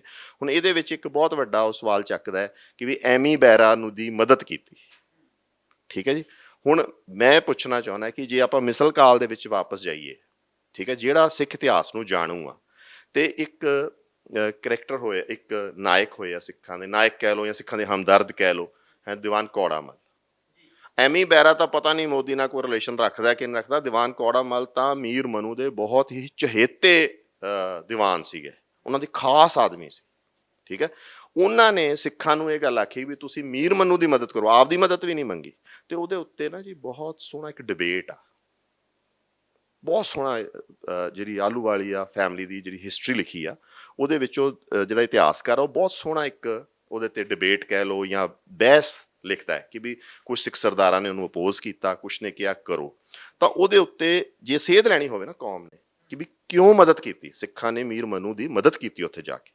ਠੀਕ ਹੈ, ਤਾਂ ਵੇਖੋ ਜਿਹੜਾ ਵੀ ਇਹ ਸਿੱਖ ਸੰਸਥਾ ਹੈਗੀਆਂ, ਇਹਨਾਂ ਦਾ ਟੀਚਾ ਕੀ ਹੋਣਾ ਚਾਹੀਦਾ? ਇਹਨਾਂ ਦਾ ਟੀਚਾ ਹੋਣਾ ਚਾਹੀਦਾ ਕਿ ਕੀ ਇਹ ਇੱਕ ਕਦਮ ਜਿਹੜਾ ਪੱਟਦੀਆਂ ਉਹ ਸਿੱਖ ਕੌਮ ਦੇ ਫਾਇਦੇ 'ਚ ਜਾ ਰਿਹਾ ਕਿ ਵਿਰੋਧ 'ਚ ਜਾ ਰਿਹਾ। ਜੇ ਉਹ ਬੈਨੀਫਿਟ 'ਚ ਜਾ ਰਿਹਾ, ਜੇ ਐਂਡ ਆਬਜੈਕਟਿਵ ਉਹਨਾਂ ਦਾ ਸਹੀ ਆ, ਜੇ ਉਹਨਾਂ ਦੀ ਇੰਟੈਂਸ਼ਨ ਸਹੀ ਆ, ਉਹਨਾਂ ਦੀ ਨੀਅਤ ਸਹੀ ਆ ਉਸ ਪਾਸੇ ਹੈ, ਤਾਂ ਉਹ ਠੀਕ ਆ। ਇਸ ਹਿਸਾਬ ਨਾਲ ਤਾਂ ਜੇ ਆਪਾਂ ਇਹਨਾਂ ਦੇ ਪੀਟਰ ਵਾਂਗੂ ਕਿਤਾਬ ਲਿਖਣੀ ਹੋਵੇ ਤਾਂ ਵੀ ਜੱਸਾ ਸਿੰਘ ਆਹਲੂਵਾਲੀਏ ਨੇ ਤਾਂ ਸਭ ਤੋਂ ਵੱਡੀ ਗਲਤ ਗੱਲ ਕੀਤੀ ਸੀ ਕਿ ਦੀਵਾਨ ਕੌੜਾ ਮੱਲ ਦੀ ਮਦਦ ਕਰਤੀ ਜਾਂ ਮੀਰ ਮਨੂ ਦੀ ਜਾ ਕੇ ਮਦਦ ਕਰਤੀ। ਠੀਕ ਹੈ, ਇਹ ਤਾਂ ਐਮੀ ਬੈਰਾ। ਅੱਛਾ, ਐਮੀ ਬੈਰਾ ਜਿਹੜਾ ਹੈਗਾ ਉਹ ਸਿੱਖ ਮੁੱਦੇ ਕਈ ਚੱਕਦਾ, ਬਹੁਤ ਚੱਕਦਾ। ਠੀਕ ਹੈ, ਹੋ ਸਕਦਾ ਉਹਨੇ 10 ਮੁੱਦੇ ਚੱਕੇ ਹੋਣ, ਇੱਕ ਦੇ ਵਿੱਚੋਂ ਕਵੇ ਭਾਈ ਮੈਂ ਨਹੀਂ ਚੱਕ ਸਕਦਾ, ਉਹਦੀਆਂ ਮਜਬੂਰੀਆਂ ਹੋ ਸਕਦੀਆਂ। ਇਹ ਤਾਂ ਨਹੀਂ ਕਿ ਜਿਵੇਂ ਜਦੋਂ ਪੰਥ ਦੀ ਗੱਲ ਕੀਤੀ ਜਾਂਦੀ ਹੈ ਤਾਂ ਲੋਕ ਪੰਥ ਦੇ ਨਾਮ ਤੇ ਪੈਸਾ ਦੇਣ ਨੂੰ ਬਹੁਤ ਜ਼ਿਆਦਾ ਤਿਆਰ ਹੋ ਜਾਂਦੇ ਨੇ। ਕਿਤੇ ਇਹ ਤਾਂ ਨਹੀਂ ਸਿੱਖ ਕੌਕਸ ਦੇ ਮਗਰ ਦੀ ਸੱਚਾਈ ਕਿ ਸਿਰਫ ਪੈਸੇ ਤੱਕ ਮਤਲਬ ਹੋਵੇ ਜਾਂ ਪੈਸਾ ਕਮਾਉਣ ਦੀ ਅਜਿਹੀਆਂ ਸੰਸਥਾਵਾਂ ਬਣਾਈਆਂ ਜਾਂਦੀਆਂ ਹੁਣ, ਕੰਮ ਸਿੱਖਾਂ ਵਾਸਤੇ ਉਹ ਨਾ ਕਰ ਰਹੇ ਹੋਣ? ਨਹੀਂ, ਇਹ ਗੱਲ ਤਾਂ ਇਲਜ਼ਾਮ ਆਪਾਂ ਲਗਾ ਨਹੀਂ ਸਕਦੇ, ਕਿਉਂਕਿ ਜਿਹੜੇ ਬੰਦੇ ਉੱਥੇ ਲੱਗੇ ਹੋਏ ਆ, ਜਿਹੜੇ ਲੋਕ ਨੂੰ ਸਪੋਰਟ ਕਰ ਰਹੇ ਆ, ਜਿਹੜੇ ਕਰ ਰਹੇ ਆ, ਉਹ ਸਾਰੇ ਉਹ ਲੋਕ ਆ ਜਿਨ੍ਹਾਂ ਨੇ ਪਹਿਲੀ ਗੱਲ ਤਾਂ ਆਪਦੇ ਜੀਵਨ 'ਚ ਇੱਥੇ ਨੌਜਵਾਨੀ 'ਚ ਵੀ ਸਿੱਖ ਕੌਜ਼ ਨੂੰ ਚੱਕਿਆ, ਜੁਝਾਰੂ ਸੰਘਰਸ਼ਾਂ 'ਚ ਹਿੱਸਾ ਰਹੇ। ਉਦੋਂ ਬਾਅਦ ਉੱਥੇ ਜਾ ਕੇ ਉਹ ਕਾਫੀ ਉਹਨਾਂ ਨੇ ਆਪਦਾ ਪਰਸਨਲ ਨਿੱਜੀ ਸਰਮਾਇਆ ਉਹਨਾਂ ਕੋਲ ਇੰਨਾ ਹੈ ਕਿ ਉਹ ਵਿੱਚੋਂ ਉਹਦੇ ਬਹੁਤ ਕੰਟਰੀਬਿਊਟ ਕਰ ਰਹੇ ਆ ਉੱਥੇ। ਉਹਨਾਂ ਨੇ ਈਵਨ ਸਿੱਖ ਸਟਰਗਲ ਦੇ ਫਾਰਮ ਸਟਰਗਲ ਦੇ ਵਿੱਚ ਵੀ ਪਰਸਨਲ ਤੌਰ 'ਤੇ ਵੀ ਕੰਟਰੀਬਿਊਟ ਬਹੁਤ ਕੀਤਾ। ਤਾਂ ਮੈਨੂੰ ਆਪਾਂ ਇਹ ਕਹਿ ਦਈਏ ਕਿ ਵੀ ਉਹਨਾਂ ਨੂੰ ਕੋਈ ਐਂ ਮਾਇਆ ਇਕੱਠੀ ਕਰਨ ਦੀ ਭੁੱਖ ਹੋਊਗੀ, ਜੋ ਮਾਇਆ ਇਕੱਠੀ ਕਰਨ ਦੀ ਭੁੱਖ ਹੋਊਗੀ ਤਾਂ ਜਿਹੜੇ ਉਹ 2-4 ਘੰਟੇ ਇੱਧਰ ਲਾਉਂਦੇ ਆ ਰੋਜ਼ ਦੇ ਸਿੱਖ ਕੌਕਸ ਵਾਲੇ ਮਸਲੇ ਤੇ ਲਾਉਂਦੇ ਆ, ਤੇ ਉਹ ਆਪਦੇ ਬਿਜ਼ਨਸਿਸ ਤੇ ਲਾ ਲੈਣਗੇ ਤਾਂ ਸ਼ਾਇਦ ਉਹ ਉਦੋਂ ਵੀ ਵੱਡੀ ਆਊਟਪੁੱਟ ਕੱਢ ਸਕਦੇ ਆ। ਤਾਂ ਉਹ ਇਹ ਤਾਂ ਪੋਸੀਬਲ ਨਹੀਂਗਾ, ਹੈ ਨਾ। ਪ੍ਰਾਈਮਾ ਫੇਸੀਆ ਵੀ ਤਾਂ ਆਪਾਂ ਇਹ ਕਹਿ ਸਕਦੇ ਹਾਂ ਨਾ ਕਿ ਵੀ ਇਹ ਪੋਸੀਬਲ ਨਹੀਂਗਾ, ਬਿਕੋਜ਼ ਉਹ ਤਾਂ ਆਪਦੇ ਕੋਲੋਂ ਕੰਟਰੀਬਿਊਟ ਕਰ ਰਹੇ ਆ ਉਲਟਾ ਉਸ ਕੌਜ਼ ਨੂੰ। ਤਾਂ ਉਹਨਾਂ ਦਾ ਕੌਜ਼ ਨੂੰ ਕੰਟਰੀਬਿਊਟ ਕਰਨ ਦਾ ਕਾਰਨ ਇਹ ਆ ਕਿ ਉਹਨਾਂ ਨੂੰ ਕੋਈ ਪਿਆਰ ਆ, ਉਹਨਾਂ ਨੂੰ ਲਗਾਅ ਹੈ ਪਿਛਾਂਹ ਵਾਲੇ ਲੋਕਾਂ ਨਾਲ। ਤੁਸੀਂ ਹੁਣ ਇਹ ਆ ਕਿ ਉਹਨਾਂ ਨੇ ਕੁਛ ਕਦਮ ਤਾਂ ਚੱਕੇ, ਉਹ ਆਪ ਮੰਨਦਾ ਕਿ ਵੀ ਦਸਤਾਰ ਦਾ ਮਸਲਾ ਹੱਲ ਕੀਤਾ, ਕਿਰਪਾਨ ਦਾ ਮਸਲਾ ਹੱਲ ਕੀਤਾ। ਠੀਕ ਹੈ, ਜਿੱਥੇ ਆਪਾਂ ਨੂੰ ਸ਼ੱਕ ਹੁੰਦਾ ਇਸ ਬੰਦੇ ਦੀ ਨੀਅਤ ਤੇ, ਉਹ ਇਹ ਸ਼ੁਰੂ 'ਚ ਹੀ ਇਹ ਮਹਾਰਾਜਾ ਰਣਜੀਤ ਸਿੰਘ ਨੂੰ ਨਿੰਦਣਾ ਸ਼ੁਰੂ ਕਰ ਦਿੰਦਾ ਹੈ। ਇਹਦੇ 4 ਨੰਬਰ ਪੇਜ ਤੇ ਨਾ 2 ਗੱਲਾਂ ਕਹਿੰਦਾ। ਪਹਿਲੀ ਗੱਲ ਤਾਂ ਇਹ ਮਹਾਰਾਜਾ ਰਣਜੀਤ ਸਿੰਘ ਦੀਆਂ ਉਣਤਾਈਆਂ ਆਪਣਾ ਉਹਨਾਂ ਦੇ ਗੁਣ ਨਹੀਂ ਗਿਣਾਉਂਦਾ, ਉਹਨਾਂ ਦੀ ਪੋਜ਼ਿਟਿਵਸ ਨਹੀਂ ਗਿਣਾਉਂਦਾ, ਸਿੱਧਾ ਇੱਕ ਉਹਦੀ ਸੈਂਟਰਲਾਈਜੇਸ਼ਨ ਦੀ ਨੀਤੀ ਤੇ ਹਿੱਟ ਕਰਦਾ ਕਿ ਵੀ ਆਹ ਉਹਦੇ 'ਚ ਬੁਰਾਈ ਸੀ। ਠੀਕ ਆ, ਇੱਕ ਰਾਜ ਆ, ਉਹ ਰਾਜ ਟੋਪੀਅਨ ਰਾਜ ਤਾਂ ਹੋ ਨਹੀਂ ਸਕਦਾ ਨਾ, ਕੋਈ ਰਾਜ ਵੀ ਧਰਤੀ ਤੇ ਆਊਗਾ ਉਹ ਬਿਲਕੁਲ ਗੁਰਬਾਣੀ ਦਾ ਤਰਜਮਾ ਕਰਦੇ, ਇੱਥੇ ਤਰਜਮਾਨੀ ਕਰਦੇ, ਉਹ ਨਹੀਂ ਹੋਊਗਾ। ਉਹ ਆਫਟਰ ਰਾਜ ਤਾਂ ਬੰਦਿਆਂ ਨੇ ਬਣਾਉਣਾ ਨਾ, ਇਨਸਾਨੀ ਹੋਊਗਾ ਨਾ। ਉਹਦੇ ਵਿੱਚ ਕੁਛ ਕਮੀਆਂ ਉਣਤਾਈਆਂ ਵੀ ਹੋਣਗੀਆਂ, ਕੁਛ ਉਹਦੇ 'ਚ ਚੰਗੇਪਣ ਵੀ ਹੋਣਗੇ। ਪਰ ਆਪਾਂ ਜਦੋਂ ਵੇਖਦੇ ਹਾਂ ਆਪਾਂ ਉਹਨੂੰ ਟੋਟਲ 'ਚ ਵੇਖਦੇ ਹਾਂ, ਆਪਾਂ ਜਦੋਂ ਐਨਾਲਿਸਿਸ ਕਰਦੇ ਹਾਂ ਆਪਾਂ ਇਹ ਕਹਿੰਦੇ ਹਾਂ ਵੀ ਆਹ ਸੀਗੇ, ਜੇ ਆਹ ਵੀ ਹੋ ਜਾਂਦਾ ਤਾਂ ਹੋਰ ਬਿਹਤਰ ਹੁੰਦਾ। ਉਹ ਇਹ ਗੱਲ ਨਹੀਂ ਕਰਦਾ, ਉਹ ਸਿੱਧਾ ਇੱਕੋ ਗੱਲ ਤੇ ਆਉਂਦਾ ਤੇ ਉਹਦਾ ਉਹ ਗੁਣ ਉਹਦਾ ਉਹ ਪ੍ਰੋਬਲਮ ਚੱਕਦਾ ਵਿੱਚੋਂ, ਉਹਨੂੰ ਵਧਾਉਂਦਾ ਤੇ ਵਧਾ ਕੇ ਉਹਨੂੰ ਉਹ ਪ੍ਰੋਬਲਮ ਚੱਕਦਾ ਜਿਹੜੀ ਅੱਜ ਦੇ ਮੋਦੀ ਰਾਜ ਨਾਲ ਹੁਣ ਜਿਵੇਂ ਕੁਵੈਤ ਜੀ ਕਰਦੀ ਹੋਵੇ। ਦੂਜੀ ਗੱਲ ਫਿਰ ਉਹ ਕਹਿੰਦਾ ਵੀ ਸਿੱਖ ਰਾਜ ਖਤਮ ਕਿਉਂ ਹੋਇਆ? ਉਹ ਕਹਿੰਦਾ ਵੀ ਸਿੱਖ ਕੌਮ ਦੇ ਆਪਦੀਆਂ ਗਦਾਰੀਆਂ ਤੇ ਡੋਗਰਿਆਂ ਕਰਕੇ ਖਤਮ ਹੋਇਆ। ਹੁਣ ਵੇਖੋ ਕਿੱਡਾ ਸ਼ੈਤਾਨ ਆਦਮੀ ਹੈ ਕਿ ਵੀ ਇੱਕ ਮੇਨ ਜਿਹੜਾ ਕਲਪਰੇਟ ਸੀਗਾ, ਉਹ ਕਲਪਰੇਟ ਕੌਣ ਸੀਗੇ? ਲਾਲ ਸਿੰਘ ਤੇ ਤੇਜ ਸਿੰਘ, ਦੋਨੇ ਬ੍ਰਾਹਮਣ ਸੀ।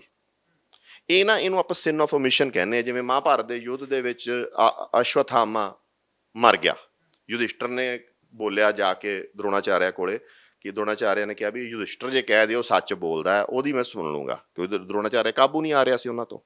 ਤਾਂ ਉਹਨੇ ਕਿਹਾ ਵੀ ਅਸ਼ਵਥਾਮਾ ਮਰ ਗਿਆ। ਉਹਨੇ ਜਦੋਂ ਪੁੱਛਿਆ ਨਰ ਕਿ ਗਜੋ, ਕਿ ਨਰ ਸੀ ਕਿ ਹਾਥੀ ਮਰਿਆ ਸੀ, ਤਾਂ ਉਦੋਂ ਭੀਮ ਨੇ ਸ਼ੰਖ ਵਜਾਤਾ।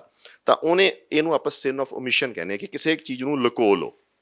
ਠੀਕ ਹੈ ਨਾ, ਸਾਰਾ ਤੱਥ ਉਜਾਗਰ। ਵੱਡੀ ਗਿਣਤੀ ਦੇ ਵਿੱਚ ਸਿੱਖ ਵੀ ਇਹ ਗੱਲ ਮੰਨਦੇ ਨੇ ਕਿ ਸਿੱਖ ਰਾਜ ਸਾਡੇ ਖੁਦ ਦੇ ਲੋਕਾਂ ਦੀਆਂ ਗਦਾਰੀਆਂ ਕਰਕੇ ਗਿਆ। ਉਹ ਲੋਕ ਜਿਹੜੇ ਸਾਡੇ ਵਿੱਚੋਂ ਹੀ ਸਨ, ਸਾਡੇ ਰਾਜ ਦਾ ਹਿੱਸਾ ਸਨ, ਸਾਡੇ ਰਾਜ ਦੇ ਵਿੱਚ ਉਹਨਾਂ ਦੇ ਕੋਲ ਅਹੁਦੇ ਸਨ ਜਿਨ੍ਹਾਂ ਨੇ ਗਦਾਰੀਆਂ ਕੀਤੀਆਂ। ਬਿਲਕੁਲ ਬਿਲਕੁਲ ਬਿਲਕੁਲ, ਤੁਸੀਂ ਇਹ ਗੱਲ ਆਖੀ ਕਿ ਜਿਨ੍ਹਾਂ ਲੋਕਾਂ ਨੇ ਗਦਾਰੀਆਂ ਕੀਤੀਆਂ ਉਹ ਸਿੱਖ ਨਹੀਂ ਸੀਗੇ ਇਕੱਲੇ। ਠੀਕ ਹੈ ਨਾ, ਜਿਹੜਾ ਮੇਨ ਗਦਾਰ ਹੋਏ ਆ ਉਹ ਬੰਦੇ ਕੌਣ ਸੀਗੇ? ਜੇ ਪਹਿਲੀ ਬੈਟਲ ਆਫ ਮੁੱਦਕੀ ਜਦੋਂ ਹੋਈ ਆ ਤਾਂ ਉਹਦਾ ਕਮਾਂਡਰ ਲਾਲ ਸਿੰਘ ਸੀਗਾ, ਉਹ ਸਿੱਖ ਦੇਹੀ ਰੂਪ 'ਚ ਸਿੱਖ ਸੀਗਾ, ਪਰ ਉਹ ਸੀ ਤਾਂ ਬ੍ਰਾਹਮਣ। ਤੇਜ ਸਿੰਘ ਜਿਹੜਾ ਸੀ ਉਹ ਬ੍ਰਾਹਮਣ ਸੀ, ਉਹਨਾਂ ਨੂੰ ਅਹੁਦੇ ਮਿਲੇ ਸੀ ਸਿੱਖ ਰਾਜ 'ਚ, ਠੀਕ ਹੈ ਨਾ।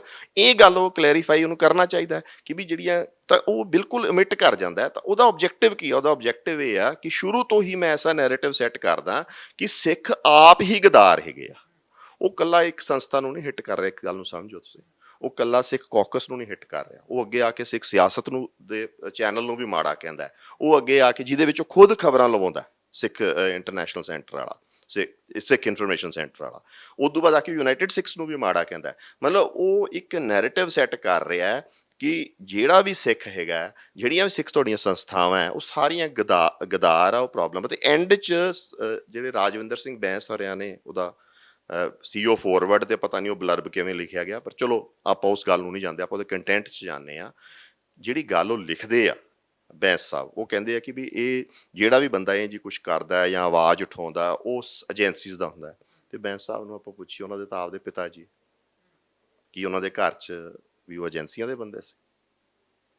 ਇਹ ਸਭ ਹੋ ਕਿਉਂ ਰਿਹਾ ਹੈ? ਕੀ ਸਿੱਖਾਂ ਦੀ ਇੱਕ ਦੂਜੇ ਉੱਤੇ ਭਰੋਸੇਯੋਗਤਾ ਨੂੰ ਖਤਮ ਕਰਨ ਲਈ ਇਹ ਸਭ ਕੀਤਾ ਜਾ ਰਿਹਾ ਹੈ ਕਿ ਸਿੱਖ ਸਿੱਖ ਤੇ ਭਰੋਸਾ ਨਾ ਕਰੇ, ਭਾਈ ਭਾਈ ਦਾ ਵੈਰੀ ਬਣ ਜਾਵੇ, ਆਉਣ ਵਾਲੇ ਸਮੇਂ ਦੇ ਵਿੱਚ ਭਾਈ ਭਾਈ ਨੂੰ ਇੱਕ ਦੁਸ਼ਮਣ ਦੀ ਅੱਖ ਦੇ ਨਾਲ ਦੇਖਣ ਲੱਗ ਜੇ? ਇਹ ਸਭ ਦੇ ਪਿੱਛੇ ਮਕਸਦ ਕੀ ਹੈ?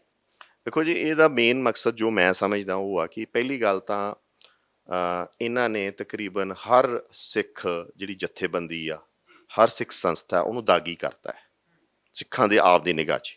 ਅੱਜ ਤੁਸੀਂ ਸ਼੍ਰੋਮਣੀ ਕਮੇਟੀ ਤੇ ਭਰੋਸਾ ਨਹੀਂ ਕਰਦੇ, ਆਪਾਂ ਆਮ ਹੀ ਸੁਣਦੇ ਹਾਂ ਵੀ ਇਹਨਾਂ ਨੂੰ ਪੈਸਾ ਨਾ ਦਿਓ, ਇਹ ਪੈਸਾ ਕਿਤੇ ਗਲਤ ਜਾਂਦਾ ਹੈ, ਠੀਕ ਹੈ, ਗੋਲਕਾਂ 'ਚ ਨਹੀਂ ਜਾਂਦਾ।